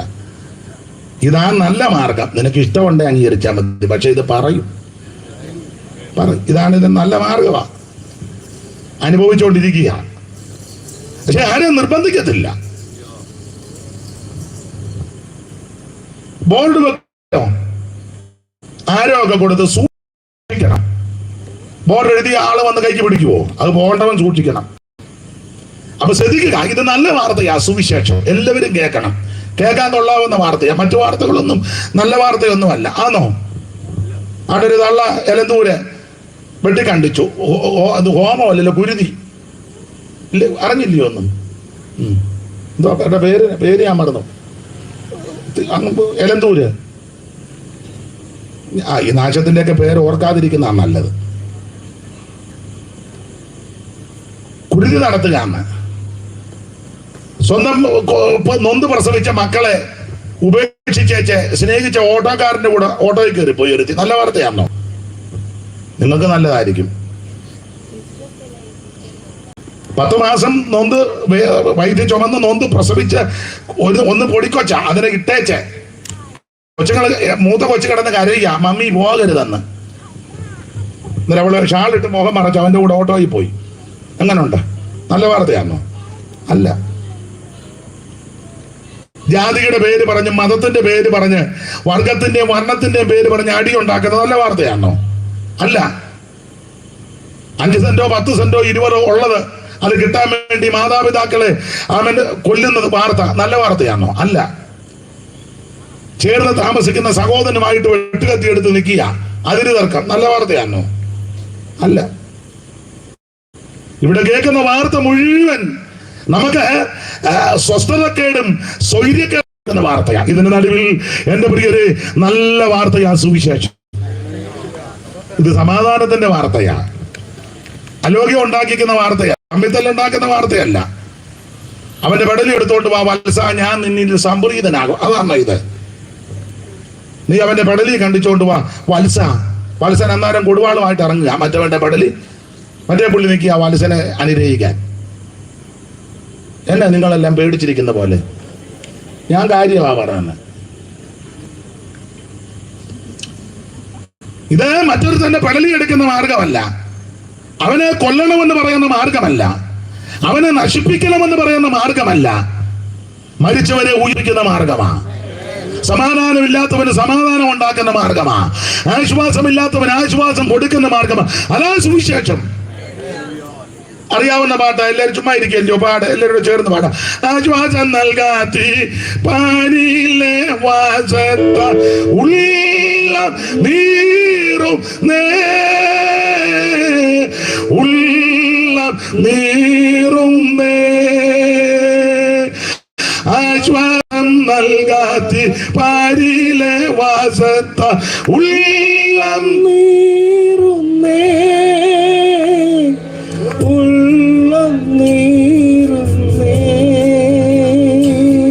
ഈ മരുവാസത്തെ വേർപിരിഞ്ഞിടുക ആശ ഏറുന്നേ.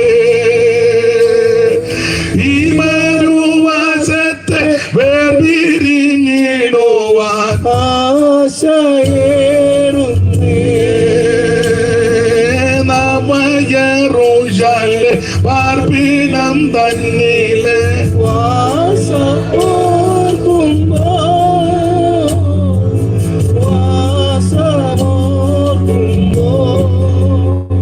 സ്തോത്രം മതി. ഇങ്ങനെ പാടി ഓർക്കാതിരിക്കുന്ന നല്ലത് വാസം. പിന്നെ ഈ രാത്രി ഇത്രയും ഒപ്പിച്ചല്ലോ, വലിയ കാര്യം. അപ്പൊ ശ്രദ്ധിക്കുക, സുവിശേഷം എന്തിനാന്ന് ചോദിച്ചാൽ സകല മനുഷ്യരും രക്ഷപ്പെടാനാ. അതിനാ സുവിശേഷം. ഏത് മനുഷ്യനെ രക്ഷിക്കുന്ന മാർഗം, എല്ലാവർക്കും രക്ഷ തരുന്ന മാർഗം, അതാ സുവിശേഷം. അപ്പം എന്താ സുവിശേഷം? യേശു ക്രിസ്തു. എന്തിനാ സുവിശേഷം? സകല മനുഷ്യനും രക്ഷപ്പെടാൻ. ആരാ കേൾക്കേണ്ടത്? സകല ജാതികളും ഇത് കേൾക്കണം, എല്ലാവരും കേൾക്കണം. ദൈവത്തിന്റെ മഹത്വം. ഈ സുവിശേഷം കേട്ടാലുള്ള ഗുണം എന്നാ? ഗുണം ഒത്തിരി ഉണ്ട്. ലൂക്കോസിന്റെ സുവിശേഷം 2-ാം അധ്യായത്തിന്റെ 8 മുതൽ 13 വരെയുള്ള തിരുവെടുത്ത് പഠിക്കുമ്പോൾ യേശു ക്രിസ്തുവിന്റെ തിരുപ്പിറവി. ക്രിസ്തുവേശു ഭൂമിയിൽ ഭൂജാതനായി കന്യകാ സൂനുവായി ഭൂമിയിൽ അവതരിച്ചപ്പോൾ നടന്ന ഒരു പ്രത്യേക സംഭവമാണ് ആ 8-ാം വാക്യം മുതൽ എടുത്തിരിക്കുന്നത്. എല്ലാം വിവരിക്കാൻ നേരമില്ല. ലൂക്കോസിന്റെ സുവിശേഷം 2-ന്റെ 8 വായിര്. അന്ന് ആ പ്രദേശത്ത് ഇടയന്മാർ രാത്രിയിൽ ആട്ടിൻകൂട്ടത്തെ കാവൽ കാത്ത് വെളിയിൽ പാർത്തിരുന്നു. അപ്പോൾ കർത്താവിന്റെ ഒരു ദൂതൻ അവരുടെ അരികെ നിന്നു. കർത്താവിന്റെ തേജസ് അവരെ ചുറ്റിമിന്നി. ചുറ്റിമിന്നി. ഈ വാക്യങ്ങൾ ചേർത്ത് പഠിച്ചാൽ യേശു ക്രിസ്തു അതാ സുവിശേഷം. ആ സുവിശേഷം ഭൂജാതനായി ജനിച്ചു. യേശു ജനിച്ചു. ആ സുവിശേഷം വന്നതുകൊണ്ട് എന്തോ സംഭവിച്ചു. കാര്യം അവിടെ പറയാം. ഒറ്റ വാക്ക് പറഞ്ഞാൽ ഇരുട്ട് മാറി. കാരണം ഇത് രാത്രി നടക്കുന്ന സംഭവമാണ്. രാത്രിയിലെ ആ രാത്രിയിൽ തേജസ് ചുറ്റി മിന്നി. അപ്പൊ ഇരുട്ട് മാറി. എന്റെ പ്രിയരെ, സുവിശേഷം ഇരുട്ട് മാറ്റുന്ന മാർഗമാണ്. ജീവിതത്തിന്റെ ഇരുട്ട്, കുടുംബത്തിന്റെ ഇരുട്ട്, ദേശത്തിന്റെ ഇരുട്ട്, രാജ്യങ്ങളുടെ ഇരുട്ട്, രാഷ്ട്രങ്ങളുടെ ഇരുട്ട്, അന്ധകാരത്തെ തുടച്ചു മാറ്റുന്ന മാർഗമാണ് സുവിശേഷം. ഇത് പറയുമ്പോ ചില കാര്യം പറയാതിരിക്കാനൊക്കത്തില്ല. അന്ധകാരം, ഇരുട്ട്. നമ്മുടെ ഈ സംസ്ഥാനത്തിലുമൊക്കെ ഒരു കാലത്ത് ഇരുട്ടായിരുന്നു. ഇപ്പോഴും അത്ര പൂർണ്ണമായിട്ട് മാറിയെന്നൊന്നും ഞാൻ വിശ്വസിക്കുന്നില്ല. ഇനി പൂർണ്ണമായിട്ട് മാറുമോ എന്ന് സംശയിക്കേണ്ടിയിരിക്കുന്നു. സ്തോത്രം. ഇരുട്ട് മാറ്റും. ഒരു കാലത്ത് ഇവിടെ ഇരുട്ടായിരുന്നു. അതെന്നാ? അത് ഞാൻ 1-2 കാര്യം പറയാം. ഇരുട്ട് ഒരു 100-150 കൊല്ലം പുറകോട്ട് നോക്കിയ ഇരുട്ട് കുറച്ചൊക്കെ വ്യത്യാസം വന്നു. അതെന്താ ഇരുട്ട്? ഇവിടെ ജാതിക്കോമരങ്ങൾ കലിതുള്ളി നിന്നൊരു കാലം ഉണ്ടായിരുന്നു. സാധുക്കളായ ആൾക്കാർക്ക് വഴി നടക്കാനൊക്കത്തില്ല, മെയിൻ റോഡേ നടക്കാനൊക്കത്തില്ല. എന്തിനാ ഒത്തിരി ദൂരോട്ട് പോകുന്നത്? വൈക്കം വരെ എന്നാ മതിയല്ലോ. ഇപ്പോഴല്ലയോ അതിലേതിലെല്ലാം കയറി ആൾക്കാർ നടക്കുന്നത്. നേരത്തെ അതിലെ നടക്കായിരുന്നു അമ്മേ. ഓ, ഈ അമ്മ ഉറങ്ങുകയാണോ? ഒരു 100 കൊല്ലം മുമ്പേ വൈക്കത്തമ്പലത്തിന്റെ സൈഡിൽ കൂടെ എല്ലാവർക്കും നടക്കാൻ പറ്റുമോന്ന് ഉമ്മ വന്നിരിക്കുക നിങ്ങളല്ലേ. അഷ്ടമി തൊഴാന്നും പറഞ്ഞ് അവിടെ ചെന്ന് നിന്നാ നല്ല തൊഴി കിട്ടും. തൊഴി കിട്ടും. ഇപ്പോഴല്ല, 100 കൊല്ലം മുമ്പ് കയറാനൊക്കത്തില്ല, ഇതിലെ വഴി നടക്കാനൊക്കത്തില്ല. മനസ്സിലായോ? എൻ്റെ അച്ചാച്ചൻ്റെ പെങ്ങളെ ഇവിടെ കെട്ടിച്ചിട്ടുണ്ട്. അതുകൊണ്ട് കുറച്ച് കാര്യം അറിയാം. പുള്ളിക്കാരിയും പറഞ്ഞു വന്നിട്ടുണ്ട്. അവിടെ ചാലപ്പറമ്പിലെ രമണി, ഭർത്താവിൻ്റെ പേര് നാരായണൻ, മരിച്ചുപോയി. ചിലപ്പോൾ ഞാൻ യോഗം കഴിഞ്ഞതിൽ നിന്ന് പോയിച്ചേ പോവുള്ളൂ. അപ്പൊ ഞാൻ പറഞ്ഞതിന്റെ സാരം, എല്ലാവർക്കും ഒന്നും ഈ വഴി കൂടെ നടക്കാൻ ഒക്കത്തില്ല. റോഡ് പട്ടിക്കും പന്നിക്കും വഴി കൂടെ നടക്കാൻ, മനുഷ്യന് നടക്കാൻ മേല. ഇരുട്ടാ, അന്ധകാരം. അങ്ങനത്തെ സാഹചര്യമായിരുന്നു കേരളത്തിലും.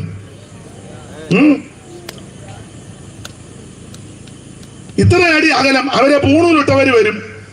അവർ വരുമ്പോൾ ശബ്ദമൊക്കെ ഹോയ് ഹോയ് എന്ന് ശബ്ദം ഉണ്ടാക്കും. അപ്പം പാവത്തുങ്ങളെല്ലാം ഓടിക്കണം. നായർ ഇത്ര അടി, ഈഴവർ ഇത്ര അടി, പുലയർ ഇത്ര അടി, പറയർ ഇത്ര അടി, പിന്നെ ഓരോ ജാതിയും അത്ര അടി മാറിക്കോണം. ആ അടി മാറി എന്നില്ല വേറെ അടി. ആണെന്ന് ഇതുപോലെ അന്ധകാരം പിടിച്ചൊരു കാലം, അയിത്തമുള്ള കാലം. നമ്പരാക്കന്മാരുടെ വീട്ടിലൊന്നും ചെന്ന് കയറാനൊക്കത്തില്ല, മുറ്റത്ത് പോലും കയറ്റുകയില്ല. മാത്രമാണോ, അഥവാ ഭക്ഷണം കൊടുക്കുക കേട്ടിട്ടുണ്ട്. കൊടുക്കുകയാണെങ്കിൽ മുറ്റത്ത് ദൂരെ കുഴി കുത്തി ഇല കൂട്ടി വെക്കും. അതിനകത്തൊക്കെയാ കൊടുക്കുന്നത്.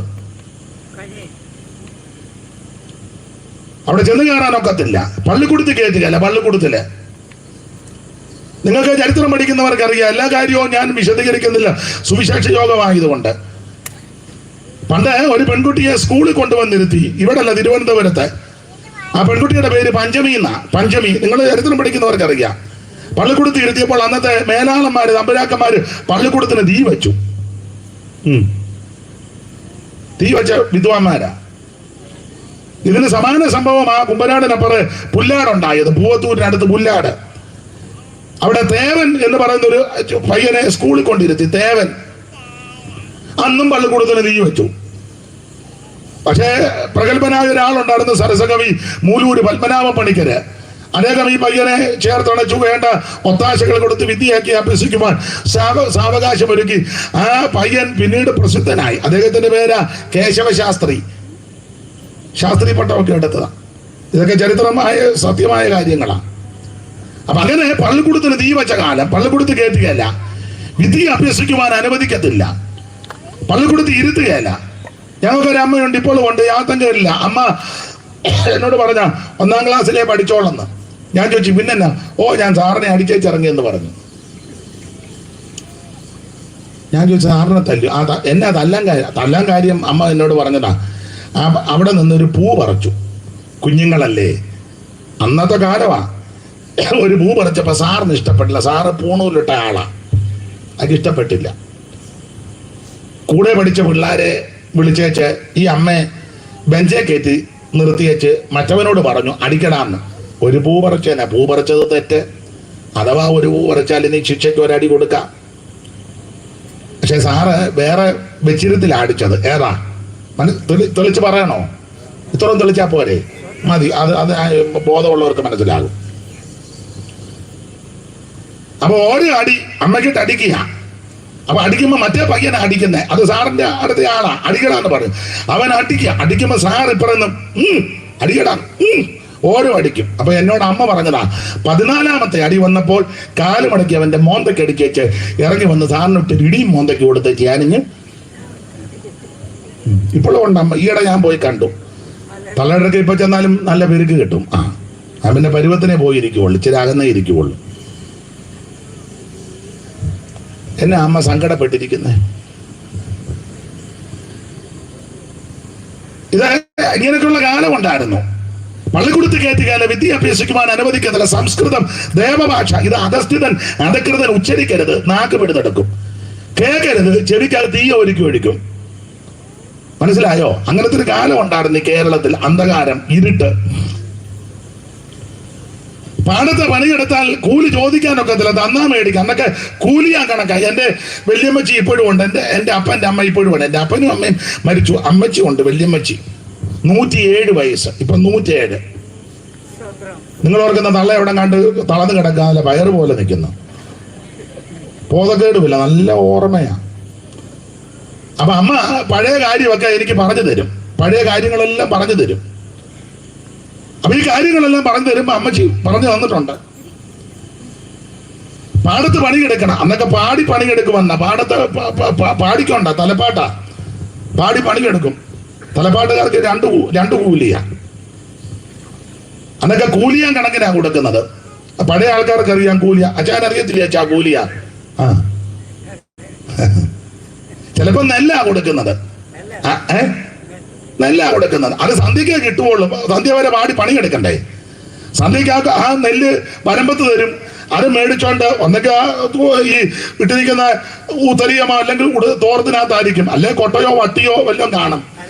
തലവട്ടി അല്ലെ പുട്ടല്. ഇതൊന്നും ഇപ്പോഴത്തെ പിള്ളേർക്കാർക്കും പുട്ടല് കിട്ടല്ലെന്നൊന്നും പറഞ്ഞ പുട്ടലെന്നാന്ന് മനസ്സിലായോ? പിന്നെ മുട്ടലെന്നാന്നറിയാം, കാരണം ശ്വാസം മുട്ടല്. പുട്ടലറിയാൻ മേലേലും.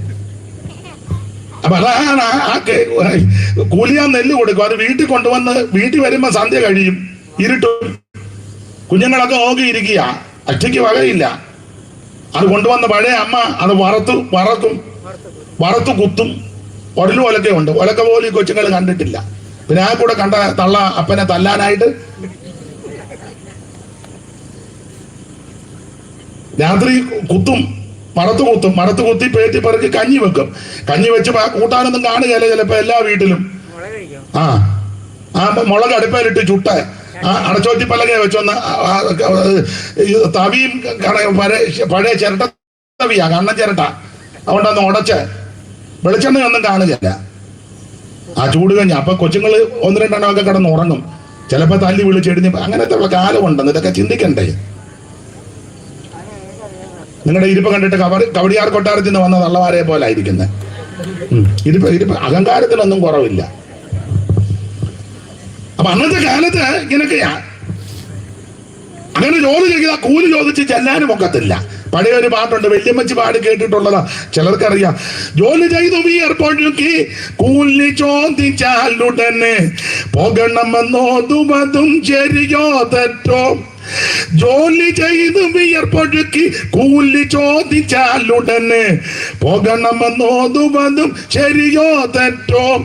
ഇത് ശരിയോ തെറ്റോ. അങ്ങനത്തെ ഒരു കാലം, ഇരുണ്ട കാലം, അന്ധകാരം. മാത്രമാണോ ആശുപത്രി കയറ്റുകയല്ല. സർക്കാർ ആശുപത്രിയിൽ എല്ലാവർക്കും ഒന്നും കയറി ചെല്ലാൻ ഒക്കത്തില്ല. ഇപ്പോഴല്ല, പണ്ട് അയിത്തം. അന്ന് ആശുപത്രിയിലെ ഡോക്ടർമാര് വരും, അപ്പോത്തിക്കിരി. നല്ല നല്ല ആൾക്കാരെ അടുത്തിരുത്തി പരിശോധിപ്പിക്കും. നല്ല നല്ല ആൾക്കാരെന്ന് ഞാൻ ഉദ്ദേശിച്ചത് കുടുംബക്കാരും വിദ്യാനിപുണന്മാരും കണ്ടാൽ കൊള്ളാമെന്ന് സമൂഹം വിലയിരുത്തുന്ന കുറെ ആൾക്കാരുണ്ട്. അവരെയൊക്കെ അടുത്തിരുത്തി കുഴല് വെച്ച് പരിശോധിക്കും. വലിച്ചു വിട്ടാട്ടെ അങ്ങനെയാണല്ലോ. തിരിഞ്ഞിരുന്നാട്ടെ, വാ വിളിച്ചാട്ടെ, കണ്ടൊന്ന് കാണിച്ചാട്ടെ. അതൊക്കെ നല്ല ആൾക്കാരെ. മറ്റുള്ളവരെ കൊള്ളുകയല്ലെന്ന് പറയുന്ന ആൾക്കാരൊന്നും അടുത്തോട്ട് വരുത്തുകയല്ല, ദൂരെ നിർത്തും. ദൂരെ ഇങ്ങനെ നോക്കും. അടുത്ത് തന്നെ അയിത്തമല്ലേ, തൊടാനൊക്കത്തില്ല. ദൂരെ ഒന്ന് നോക്കി വെച്ച് പിന്നെ എല്ലാവർക്കും കൂടെ ഒരേ മരുന്നാ. പണ്ടൊക്കെ ഉണ്ടായിരുന്നു നിങ്ങളുടെ കൊച്ചില് വലിയ അണ്ടാവിനകത്ത് കലക്കി വെച്ചിട്ട് വരുന്നവർക്കെല്ലാം കുപ്പി കണക്കിനാ. പഴയ തള്ളമാര് മണ്ണെണ്ണ കുപ്പിയായിട്ടാ പോകുന്നത്, വലിയ തുടക്കമുള്ള കുപ്പി നിറച്ചൊഴിച്ചു കൊടുത്തു. വലിയ സന്തോഷമാണ്. അതിനോട്ട് നിനക്ക് എത്ര കിട്ടിയെന്നാ, എനിക്കൊരു കുപ്പി. അവിടെ മുതൽ അങ്ങ് കുടിക്കുക.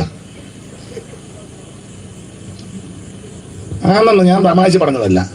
ഗുളിക എല്ലാം മാരി കൊടുക്കുക. എത്ര ഗുളിക ഉണ്ടടി ചിന്നമ്മേ? എനിക്ക് 10-15 എണ്ണം. ഉള്ളതാട്ട്. അപ്പൊ അത് ചുരുക്കി പറഞ്ഞാൽ ഇവർക്ക് വേണ്ടി കൊണ്ടുവരുന്ന മരുന്നും ഒക്കെ ഉണ്ട്. അത് മറു സൈഡിൽ കൂടെ വിൽക്കും. ഇവർക്ക് കൊടുക്കത്തില്ല, സാധുക്കൾക്ക്. അന്നേരം ഞങ്ങളുടെ ഒരു അച്ചായൻ ഒരു പാട്ട് എഴുതി, ഇങ്ങവനത്തുള്ള അച്ചായനാ. പുള്ളി ഇതെല്ലാം കൂടെ കണ്ട് സങ്കടവും അരിശവും വൈരാഗ്യവും എല്ലാം കൂടെ ചേർത്ത് പുള്ളി ഒരു പാട്ടെഴുതി. നല്ല നല്ല മരുന്നുകൾ മെല്ലമേ കരത്തിലാക്കി ചില്ലകില്ല കാഴ്ചവർക്കിടുന്നു. അതൊന്ന് വായിച്ചതാ. അതല്ല, നല്ല നല്ല മരുന്നുകൾ മെല്ലമേ കരത്തിലാക്കി ചില്ലകില്ല കാഴ്ചവർക്കിടുന്നു. ഒട്ടുകുപ്പായക്കാരെ കണ്ടാൽ ഒപ്പം പിടിച്ചിരുത്തി കുപ്പിയിലെ മരുന്നുകൾ കൊടുത്തിടുന്നു. ഒട്ടുകുപ്പായക്കാരെ കണ്ടാൽ ഒപ്പം പിടിച്ചിരുത്തി കുപ്പിയിലെ മരുന്നുകൾ കൊടുത്തിടുന്നു. സർക്കാർ ആശുപത്രികളിൽ വിധമായാൽ സാധുജനങ്ങൾക്കെന്തു ഗതി വരും, ആകുലം തീർപ്പാൻ എന്തു വഴി. അപ്പൊ ഈ നല്ല നല്ല ആൾക്കാരെ കണ്ടാൽ അടുത്തിരുത്തി പരിശോധിക്കും, മരുന്നൊക്കെ കൊടുക്കും. പാവത്തുകൾ എന്ന പരിശോധനയില്ല. വേറൊരു വരി ഉണ്ടെന്ന് പാടി ആലോക്യം ഉണ്ടാകും. അതുകൊണ്ട് ഞാൻ പാടുന്നില്ല, അങ്ങ് അടങ്ങുക. പാടണോ? തല്ലുകൊള്ളുക എന്ന് എല്ലാവരുടെ വീതിച്ച് മടിച്ചോണം. ഞാൻ തന്നെ കൊള്ളുകയല്ല. പാടണ്ടെന്നോ? പുള്ളിക്ക് പേടിയാ.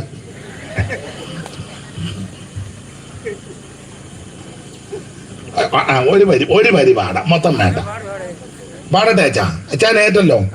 അതെ മതി. അച്ഛാൻ ഏറ്റെങ്കിൽ പിന്നെ കാര്യം റെഡിയാ. അതിന് വായിക്കണ്ട.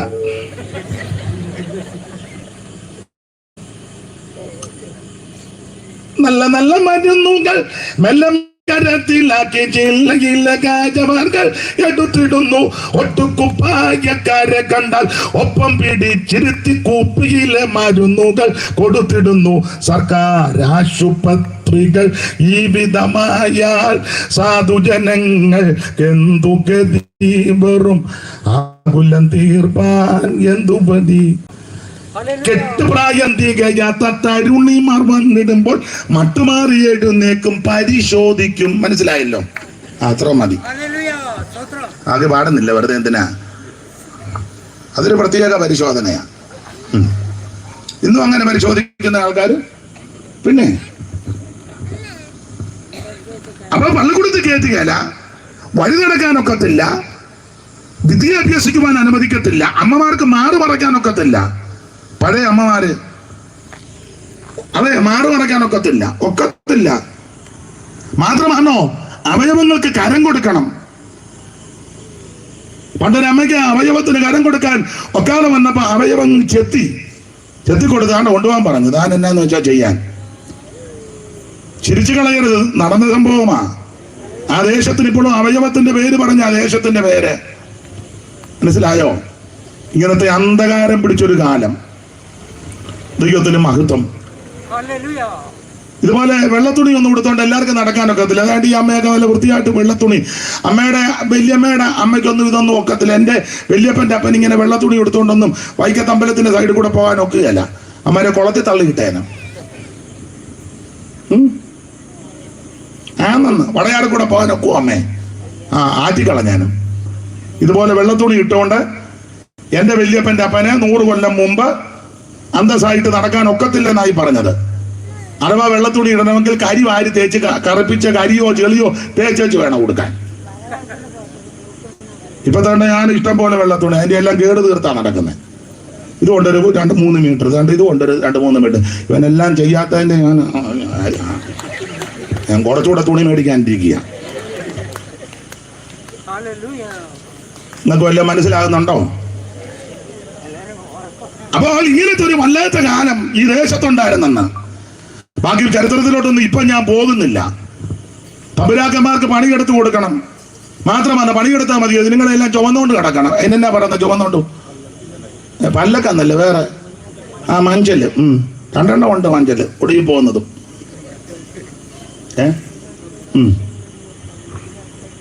സ്തോത്രം. വല്ലാത്ത കാലമാണ്. പണ്ട് നാടുവാടി തമ്പുരാക്കൾക്കായി നമ്മൾ തണ്ടുവലിച്ചേ മണി മഞ്ചം ചുമന്തേ. പണ്ട് നാടുവാടി തമ്പുരാക്കൾക്കായി നമ്മൾ തണ്ടുവലിച്ചേ മണി മഞ്ചം ചുമന്നേ. പഴയ പാട്ടാ. അതിന് കൈയിരിക്കും നമ്മളുടെ വേറെ പാട്ടാ. എല്ലാത്തിനും കയറി അടിക്കണ്ട. താളമുള്ളതാ. ഇവരോട് അച്ഛാ പറഞ്ഞു.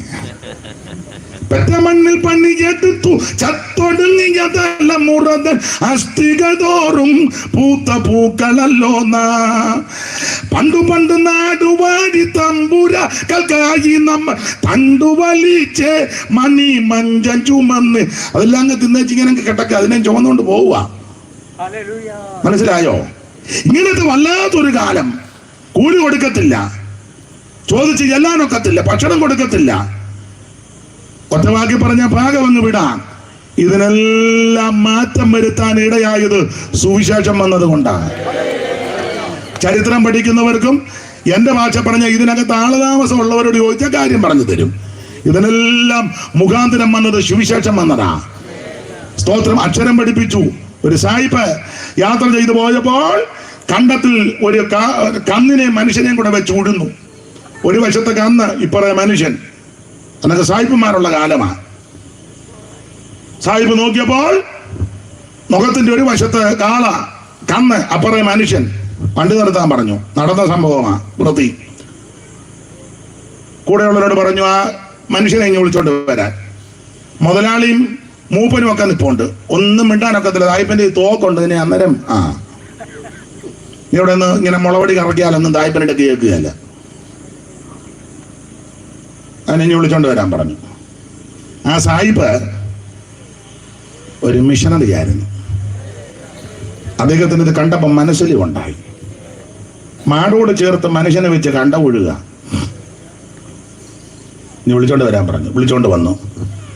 സായിപ്പ് വണ്ടിയെ കയറ്റി അദ്ദേഹം താമസിക്കുന്ന വീട്ടിൽ കൊണ്ടുപോയി. ആദ്യം കുളിപ്പിച്ചു, പിന്നെ അവനെ ഭക്ഷണം കൊടുത്തു. 3 അവനെ അക്ഷരം പഠിപ്പിച്ചു. അക്ഷരം പഠിപ്പിച്ച് അക്ഷരം അറിയത്തില്ലല്ലോ. അതുകൊണ്ടല്ലയോ ആശാൻ പണ്ട് ഒരു വരി എഴുതി, അക്ഷരമെന്നതറിവില്ല ചാത്തന് യക്ഷിയും പേയും ഇവർക്ക് ദൈവം. അക്ഷരം അറിയാൻ മേലാത്തോണ്ടാ. അക്ഷരമെന്നതറിവില്ല ചാത്തന്, യക്ഷിയും പേയും ഇവർക്ക് ദൈവം.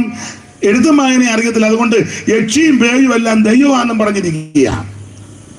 ഈ മനുഷ്യനെ അക്ഷരം പഠിപ്പിച്ചപ്പോൾ വിദ്യാഭ്യാസം ഉണ്ടായപ്പോൾ വായിക്കാൻ പഠിച്ചപ്പോൾ ഈ പുസ്തകവും വായിച്ചപ്പോൾ എഴുതിയിരിക്കുക ആദിയിൽ ദൈവം. അപ്പൊ ചാത്തന് പിടികിട്ടി, എടാ യക്ഷിയും പേയും ഒന്നും ദൈവമല്ല, ജീവനുള്ളൊരു ദൈവമുണ്ട്. വിവരം ഉണ്ടാക്കുന്ന മാർഗമാ സുവിശേഷം. അന്തസ്സായിട്ട് ജീവിക്കാൻ പഠിക്കുന്നതും മാന്യമായിട്ട് സമൂഹത്തിൽ ഇടപെടാൻ, വിദ്യ അഭ്യസിക്കുവാൻ, നേരും ചൊവ്വനും വസ്ത്രം ധരിക്കാനൊക്കെ പഠിപ്പിച്ച മാർഗം സുവിശേഷമാണ്. സുവിശേഷം വന്നതുകൊണ്ടാണ്. അതുകൊണ്ട് ഇങ്ങനൊന്നും അല്ല അല്ലേലിയ പറയണ്ടേ. പിന്നെ ഈ രാത്രി ഇത്രയും ഒപ്പിച്ചല്ലോ, വലിയ കാര്യം. നിങ്ങളോടും കൂടെ ഇങ്ങനൊന്നും അല്ല പറയണ്ടേ. എന്നാലും വന്ന് ഇരിക്കുന്നല്ലോ, മുണ്ടിയിരിക്കും പോലെ നമുക്കെല്ലാം നിരന്നിരിക്കാനൊത്തല്ലോ. സുവിശേഷം വന്നതാ ഇതിന്റെ എല്ലാം മാറ്റം വന്നത്. സുവിശേഷത്തെ കൊണ്ട് മാത്രമേ ഇത് സാധിക്കൂ.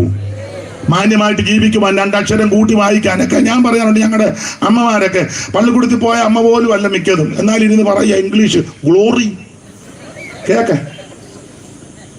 അത് എഴുതി ഇതാ അമ്മയെന്ന് പറഞ്ഞാൽ എനിക്കൊന്നും അറിയാൻ മേലെന്ന് പറയാം, എന്നാലും വെച്ച് കീച്ചുക ഗ്ലോറി. എന്നാലും അപ്പുറത്തിരിക്കുന്ന അമ്മ വിക്ടറി. ഓ, രണ്ട് ഇംഗ്ലീഷും ഒക്കെ പറഞ്ഞത് ഈ സുവിശേഷം വന്നത് കൊണ്ടാണ്. മാന്യമായിട്ട് ജീവിക്കാൻ പഠിപ്പിച്ചത് ഈ സുവിശേഷം വന്നത് കൊണ്ടാണ്. അതുകൊണ്ട് പ്രിയരെ, എവിടെയും ഉയർത്താൻ പറ്റുന്നത് ആ സുവിശേഷം. ഇത് ചെന്നിടത്തെല്ലാം അനുഗ്രഹമാണ്. ഇത് ആമൻ ചെന്ന് കയറിയ വീടിന്റെ മുഖച്ഛായ മാറിയിട്ടുണ്ട്. വ്യക്തികൾക്ക് വ്യത്യാസം വന്നിട്ടുണ്ട്. ഉണ്ട്. ഞങ്ങളുടെ ഒരു അച്ചാനുണ്ടായിരുന്ന കട്ടകുത്ത് എല്ലാവർക്കും മനസ്സിലായി കാണുമായിരിക്കും. കട്ടകുത്ത് വലിയ പാരയ്ക്ക് ചേടി എന്നല്ലേ അച്ചാ പറയുന്നേ. കട്ടചേടി പഴയ ഭാഷയാ. പുള്ളി രക്ഷിക്കപ്പെട്ടു ദൈവകൃപ വന്നപ്പോ പിന്നെ സുവിശേഷമൊക്കെ. കട്ടകുത്തുന്നതിന്റെ വസ്ത്രധാരണം ഒന്നും ഞാൻ പറയണ്ട, എന്നെ കൊണ്ട് പറയിപ്പിക്കണോ? വേണ്ട, അതാ നല്ലത്. അമ്മ ഞാൻ പറഞ്ഞത് തന്നെ, അമ്മയ്ക്കും ഒക്കെ ഇതറിയാം. പക്ഷേ ആ മനുഷ്യൻ രക്ഷിക്കപ്പെട്ട് ദൈവകൃപ വന്നു കഴിഞ്ഞപ്പോൾ മട്ടങ്ങ് മാറി. അത് പിന്നെ ഞാൻ കണ്ടപ്പോ പാൻറ്റുമൊക്കെ ടീം ചെയ്തു അല്ലേ. അപ്പൊ ഞാൻ പറഞ്ഞ പഴയ ഫോട്ടോ ഇത് ഒന്നിച്ച് വെക്കുന്നത് നല്ലതാ. പണ്ട് വള്ളത്തെ കട്ട കുത്തി അങ്ങോട്ടിട്ടപ്പം നിന്ന ഫോട്ടോയും നിങ്ങൾക്ക് വല്ല മനസ്സിലാകുന്നുണ്ടോ? എന്തിനാ ഞാൻ അധികം പറയുന്നേ? നിനക്ക് വീറും വൃത്തിയായിട്ട് ജീവിക്കാനും നടക്കാനും മാന്യമായിട്ട് ഇടപെടാനൊക്കെ പഠിപ്പിച്ച മാർഗമാ സുവിശേഷം. രണ്ടക്ഷരം കൂട്ടി വായിപ്പാൻ ഇടയായത് സുവിശേഷം വന്നതുകൊണ്ടാണ്. അന്തസ്സായിട്ട് ജീവിക്കുവാൻ ഇടയാക്കിയത് സുവിശേഷം വന്നതുകൊണ്ടാണ്. എവിടെയും ഉയർത്തുവാൻ പറ്റുന്ന മാർഗമാണ് സുവിശേഷം. എന്ത് കഷ്ടപ്പെട്ട് വലിയ വലിയ ആൾക്കാർക്ക് എന്തെല്ലാം ഒപ്പിച്ചു കൊടുത്തു. പണ്ടൊരു പാട്ടുണ്ട്, ഞാനൊരു അല്പം തെറ്റിച്ചേ പാടാൻ പറ്റുള്ളൂ. അതിനെ വെച്ചാൽ സുവിശേഷ യോഗം ആയതുകൊണ്ടാണ്. വേറെ യോഗമാണെന്നെങ്കിൽ തെറ്റിക്കുകയില്ല, അങ്ങനെ തന്നെ പാടിയാന്. അപ്പം ഞാൻ ഈ പാട്ട് പാടുമ്പോൾ പഴയ അമ്മമാരിപ്പം പറയും, ഉപദേശം അത് തെറ്റിച്ചാന്നല്ലോ പാടിയത്. അതെ, മനഃപൂർവ്വമാണ്. അറിയാവുന്ന നിങ്ങൾക്ക് ചിലപ്പോൾ അറിയാം. അത് കേശവശാസ്ത്രി എഴുതിയ ഒരു 7 സർഗമുണ്ട്. അതിലൊരു സർഗത്തിനകത്ത് ഒരു വരിയുണ്ട്, എൻ്റെ വല്യമ്മച്ചി പാടി കേട്ടിട്ടുള്ളതാണ്. ഞാനൊരല്പം വ്യത്യാസപ്പെടുത്തി ആ പാടുന്നത് കേട്ടോ. സാധുവർഗത്തിന്റെ രക്തം വാട്ടിപ്പിഴിഞ്ഞതല്ലയോ, സാധുവർഗത്തിന്റെ രക്തം വാട്ടിപ്പിഴിഞ്ഞതല്ലയോ, സൗധങ്ങളും മാളികയും സമ്പത്തുമെല്ലാം. അമ്മയ്ക്കറിയാവുന്നതുകൊണ്ട് അറിയാവുമേ, ഞാൻ ഇച്ചിരി വ്യത്യാസപ്പെടുത്തിയല്ലേ പാടിയേ. അങ്ങനെ അമ്മയും പാടിയാൽ മതി. ഇന്ന് യോഗം കഴിഞ്ഞ് നമുക്ക് പിന്നെ അങ്ങോട്ട് മാറുമെന്ന് എൻ്റെ ക്ലിയർ ആയിട്ട് പാടാം. കയറി അതിലൊരു വരിയുണ്ട്, എന്താണ് BA-കാര ഇംഗ്ലീഷ് വിദ്യാഭ്യാസം കൊണ്ടോ ജാതി മഹത്വം തൃണം പോൽ കരുതുന്നു നീ, അമ്പലങ്ങാട്ടങ്കനയെ നിനക്കു പത്നിയായി വേണോ, തൂപാകിളച്ചു നടക്കും തെണ്ടി പരീക്ഷ. പുള്ളി ആക്ഷേപിച്ചപ്പം പുള്ളി പറഞ്ഞ വരികളാ മറുപടി. നാളികേര നെല്ലും മറ്റും നാനാവിധ ധാന്യങ്ങളും മാളികയിൽ തരുന്നവർ സാധുക്കളല്ലോ. ഇച്ചിരി വ്യത്യാസപ്പെടുത്തിയാ പാടുന്നേ. അപ്പൊ സാധുക്കളെ ഉഴിഞ്ഞും പിഴിഞ്ഞും പീഡിപ്പിച്ചും ഉപദ്രവിച്ചും ഒക്കെ സൗധങ്ങളും മാളികകളും ഒക്കെ പടുത്തുയർത്തി. പക്ഷെ അവരെ അടുപ്പിക്കത്തില്ല, അവർക്ക് വിദ്യ അഭ്യസിക്കുവാൻ അനുവദിക്കത്തില്ല, പള്ളിക്കൂടത്ത് കയറ്റുകയില്ല, നല്ല വസ്ത്രം ധരിക്കാൻ അനുവദിക്കത്തില്ല, നല്ല ഭക്ഷണം കൊടുക്കത്തില്ല. പക്ഷെ ഇതിനെല്ലാം മാറ്റം വരുത്തിയത് സുവിശേഷം വന്നത് കൊണ്ടാണ്. അതുകൊണ്ട് എന്റെ പ്രിയരെ, എവിടെയും ഉയർത്തുവാനും എവിടെയും പറയുവാനും എവിടെയും ഘോഷിപ്പാൻ ഇടയാക്കുന്ന ഒന്നേ ഉള്ള സുവിശേഷം. ആ സുവിശേഷത്തിന്റെ സാക്ഷ്യം വഹിപ്പാൻ ഇന്ന് രാത്രി ഇവിടെ കൂടപ്പെട്ട ദൈവമക്കളെ ഓർത്ത് ഞാൻ ദൈവത്തെ സ്തുതിക്കുന്നു. എന്താ സുവിശേഷം? യേശു ക്രിസ്തു. എന്തിനാ സുവിശേഷം? സകല മനുഷ്യരും രക്ഷപ്പെടാൻ. ആരാ സുവിശേഷം കേൾക്കണ്ട? സകല ജാതികളും ഇത് കേൾക്കണം. ഇത് കേട്ടാലുള്ള ഗുണമെന്നാ? ഒന്ന്, ഇരുട്ട് മാറും. നിന്റെ ജീവിതത്തിന്റെ ഇരുട്ട് മാറും. എത്രയോ പേര് മദ്യത്തിനും മയക്കമരുന്നിനും അടിമകളായി നാട്ടുകാർക്കും വീട്ടുകാർക്കും ദേശക്കാർക്കും സ്വൈര്യം കെടുത്തി. അയ്യോ, എത്ര പേരാ പരാകുന്ന. ചിലരെ ഈയിടെ അവിടെ തന്നെ പരാകുന്ന കണ്ടു. സ്വന്തം ഭാര്യ മുടിഞ്ഞു പോവുകയുള്ളന്ന്. സ്വന്തം ഭാര്യ അവളെ തല്ലിയച്ച് കുടിച്ച് 4 കാലേ വന്നേച്ച് അവളെ ഇടിച്ചേച്ച് പോവാ. പിന്നെ അവൾ എന്നെ എടുക്കാനാ? തള്ളക്കിട്ട് ഒരു ഇടി, പെറ്റ തള്ളക്കിട്ട്. വെളിവില്ലല്ലോ. അന്നേരം തള്ള പാറ കാലാ നിന്നെ വെള്ളിടി വെട്ടി നീ പോവുകയുള്ളെന്ന്. വെള്ളിടി എന്തോ ഇടി അമ്മേ അത്? വെള്ളിടി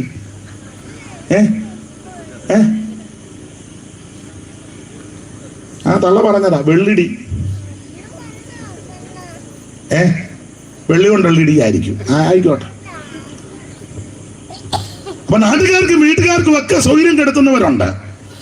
മദ്യത്തിനും മയക്കുമരുന്നിനും അടിമപ്പെട്ട് ജീവിതം തകർന്നു പോയ വ്യക്തികൾ. പക്ഷേ ഈ സുവിശേഷം ചെന്ന് അങ്ങനെയുള്ള ലഹരി പദാർത്ഥങ്ങൾക്കും മദ്യത്തിനും അടിമപ്പെട്ടവരുടെ അടുക്ക ചെന്ന് ഈ സത്യസുവിശേഷം പറഞ്ഞപ്പോൾ അവർ അത് കേട്ട് വിശ്വസിച്ച് മാനസാന്തരപ്പെട്ട് മദ്യപാനം നിർത്തി അവരുടെ ജീവിതം വെളിച്ചമായി. മനുഷ്യന്റെ ഇരുട്ട് മാറ്റുന്ന മാർഗമാ സുവിശേഷം. പോലീസിന്റെ ലാത്തിക്കോ തത്വ സംഹിതകൾക്കോ പ്രത്യേക ശാസ്ത്രങ്ങൾ കൊണ്ട് പരിഹരിക്കാൻ പറ്റാത്തത് സുവിശേഷത്താൽ പരിഹരിക്കും. അനുഭവിക്കുന്നവർ ഇന്ന് രാത്രി ഇവിടെ ഇരിപ്പുണ്ട്.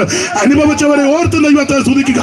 എവിടെയും ഉയർത്തുവാൻ, എവിടെയും പറയുവാൻ, എവിടെയും ഘോഷിപ്പാൻ പറ്റുന്ന ഒരേ ഒരു മാർഗം അത് സത്യസുവിശേഷം. സ്തോത്രം. എന്തുവാ ഈ സമയം? നിർത്താറായെങ്കിൽ പറയണം. എത്ര? 9:30യോ? എപ്പം നിർത്തണം? ഇപ്പം നിർത്തണോ അതോ ഇനിയും പോകണോ? എങ്ങനെ വേണ്ടില്ല? അച്ഛനാകാനും പെണ്ണ് കെട്ടാനും തയ്യാറാ.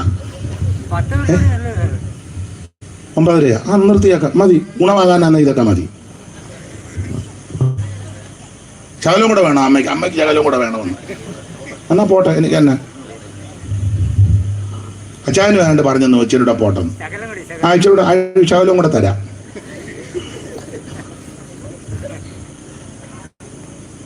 എന്റെ പ്രിയരെ, ഇന്ന് രാത്രി ഓർപ്പിക്കട്ടെ, ഈ സുവിശേഷം ജീവിതത്തിന്റെ ഇരുട്ട് മാറ്റും. മദ്യപിച്ച് ലക്ക് കെട്ട് നടക്കുക ആർക്കും ഒരു പ്രശ്നവും ഇല്ല. ആർക്കും പ്രശ്നമില്ല. ആർക്കും പ്രശ്നമില്ല. ചുണയുണ്ടോടാ നിൽക്കാൻ മേലെ നേരെ. പണ്ടൊരുത്തൻ കുടിച്ചു വന്ന് പറഞ്ഞു, ഒരു ടൗണിൽ വന്നേച്ച് പറഞ്ഞു, ഞാൻ ഈ കടക്കാരും ഒക്കെ ഒത്തിരി ഉണ്ട്. അവനെ വലിയ രസികനുമാണ്. അവൻ പറഞ്ഞു, ഞാൻ ഒറ്റ തെണ്ടിക്കും 1 രൂപ കൊടുക്കാനില്ലെന്ന്. ഒരു തെണ്ടിക്കും ഞാൻ 1 രൂപ. അപ്പൊ കടയിൽ നിന്ന് ജോർജ് കുട്ടി വന്ന് ചോദിച്ചു, എടാ നീ എനിക്ക് പൈസ തരാനില്ലയോ? യോ, ജോർജ് കുട്ടി തെണ്ടിയാണോ? യോ, കുരിശുമൂട്ടല്ലേ ജോർജ് കുട്ടി തെണ്ടിയാണോ? അങ്ങനെ പറയരുത്. ഞാനൊരു തെണ്ടിക്കും കൊടുക്കാനില്ലെന്നാ? എന്നാട്ടെ ഞാൻ പോവാന്ന്.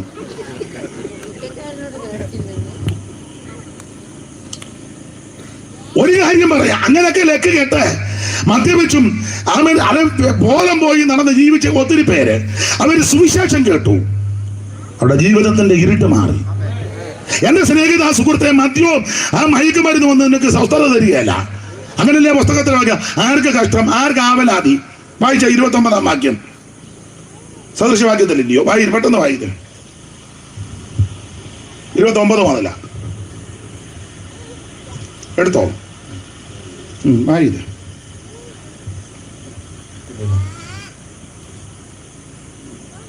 29-ാം വാക്യം മുതൽ 23-ന്റെ 29 വായിച്ചു.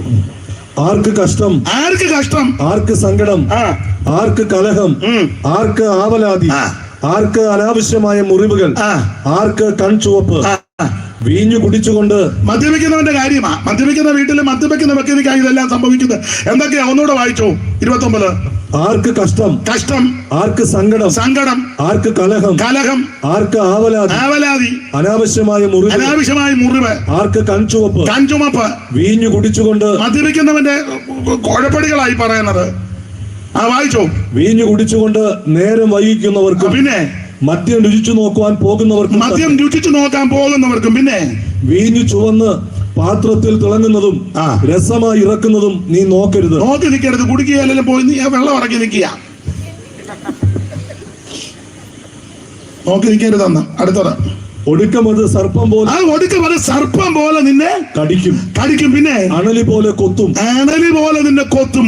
പിന്നെ നിന്റെ കണ്ണ് പരസ്ത്രീകളെ നോക്കും. പിന്നെ അങ്ങനുണ്ട്.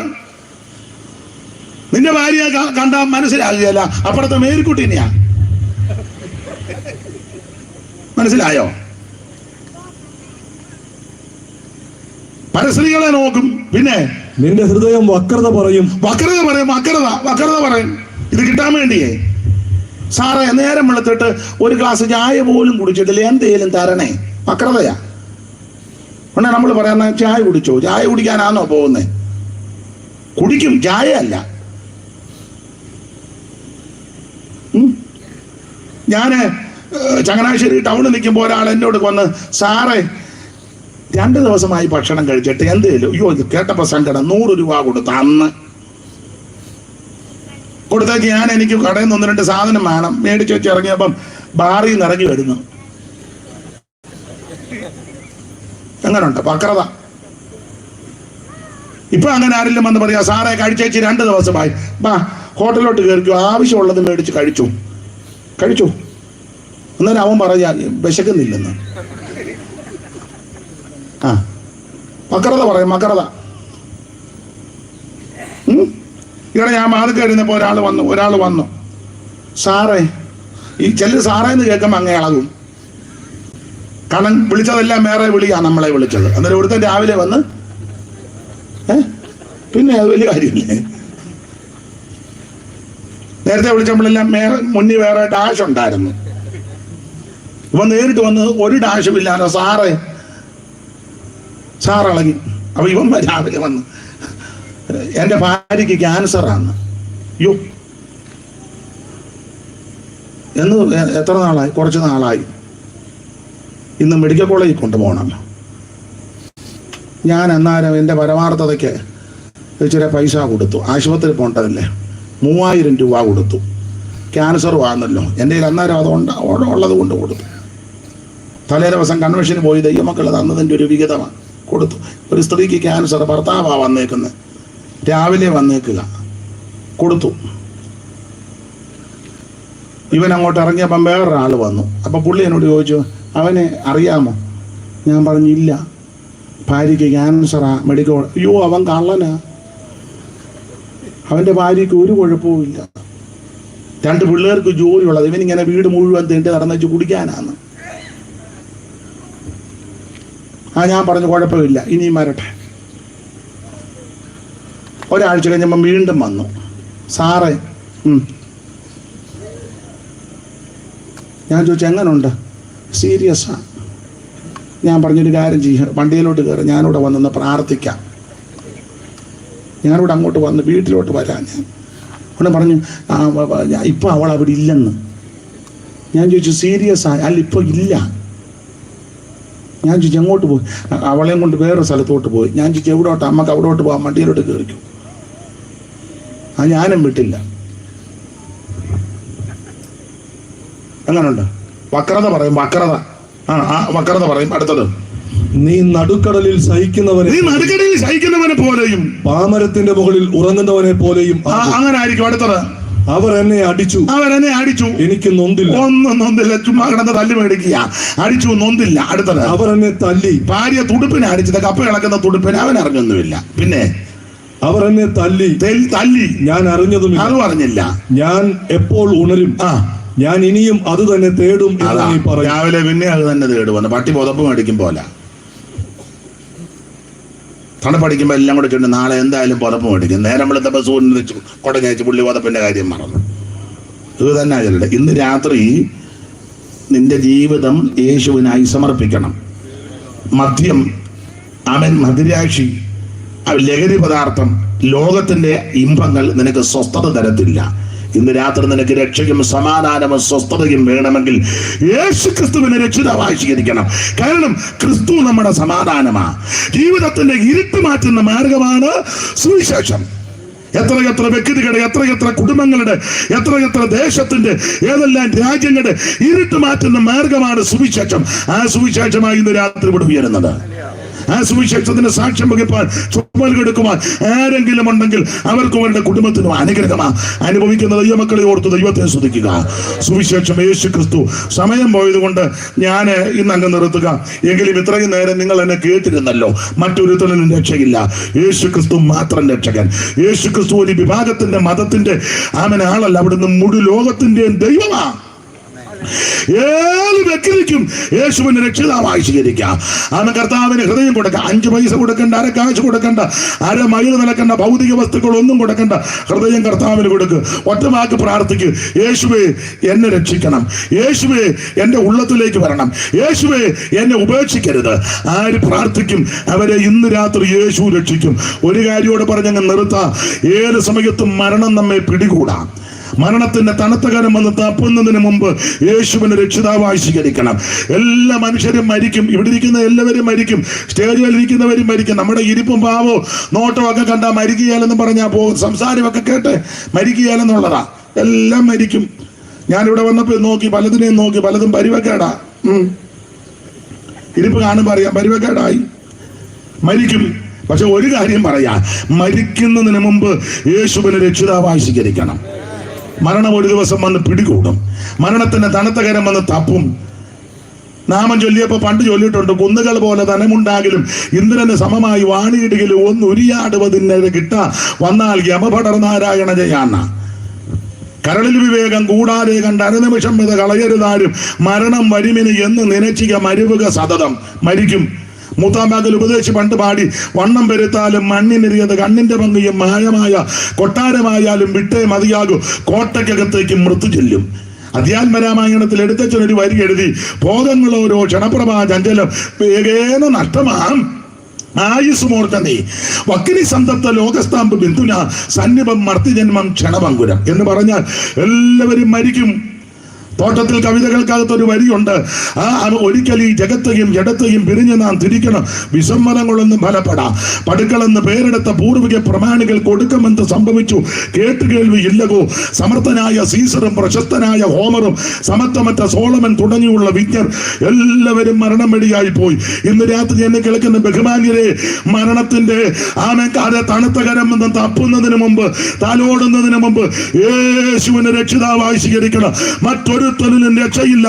രക്ഷപ്പെടാൻ, രക്ഷിക്കപ്പെടാൻ ഒറ്റ മാർഗം, ഒറ്റ വഴി, യേശു ക്രിസ്തു മാത്രം. ആ ക്രിസ്തുവിനെ രക്ഷിതാവായി സ്വീകരിച്ച് ഈ സുവിശേഷത്തിന്റെ സാക്ഷ്യം വഹിപ്പാൻ എന്നെ കേൾക്കുന്ന ഏവർക്കും ദൈവം കൃപ നൽകട്ടെ എന്ന് ഓർപ്പിച്ചും ആശീർവദിച്ചും എന്നെ ശുശ്രൂഷയ്ക്ക് ക്ഷണിച്ച കർത്തദാസനും സമയമനുവദിച്ച് ചുമതലപ്പെട്ടവർക്കും ഇതുവരെ ഇവിടെയും സമീപ സ്ഥലത്തും ഒക്കെ ഇരുന്ന് എന്നെ കേട്ട ബഹുമാന്യരായ എല്ലാ ശ്രോതാക്കളോടും, എല്ലാ ഭവനത്തോടും, എല്ലാ പ്രിയപ്പെട്ടവരോടും നന്ദി ചൊല്ലി എൻ്റെ വാക്കിൽ നിന്ന് വിരമിക്കുന്നു. ദൈവം നിങ്ങളെല്ലാവരെയും അനുഗ്രഹിക്കുമാറാകട്ടെ.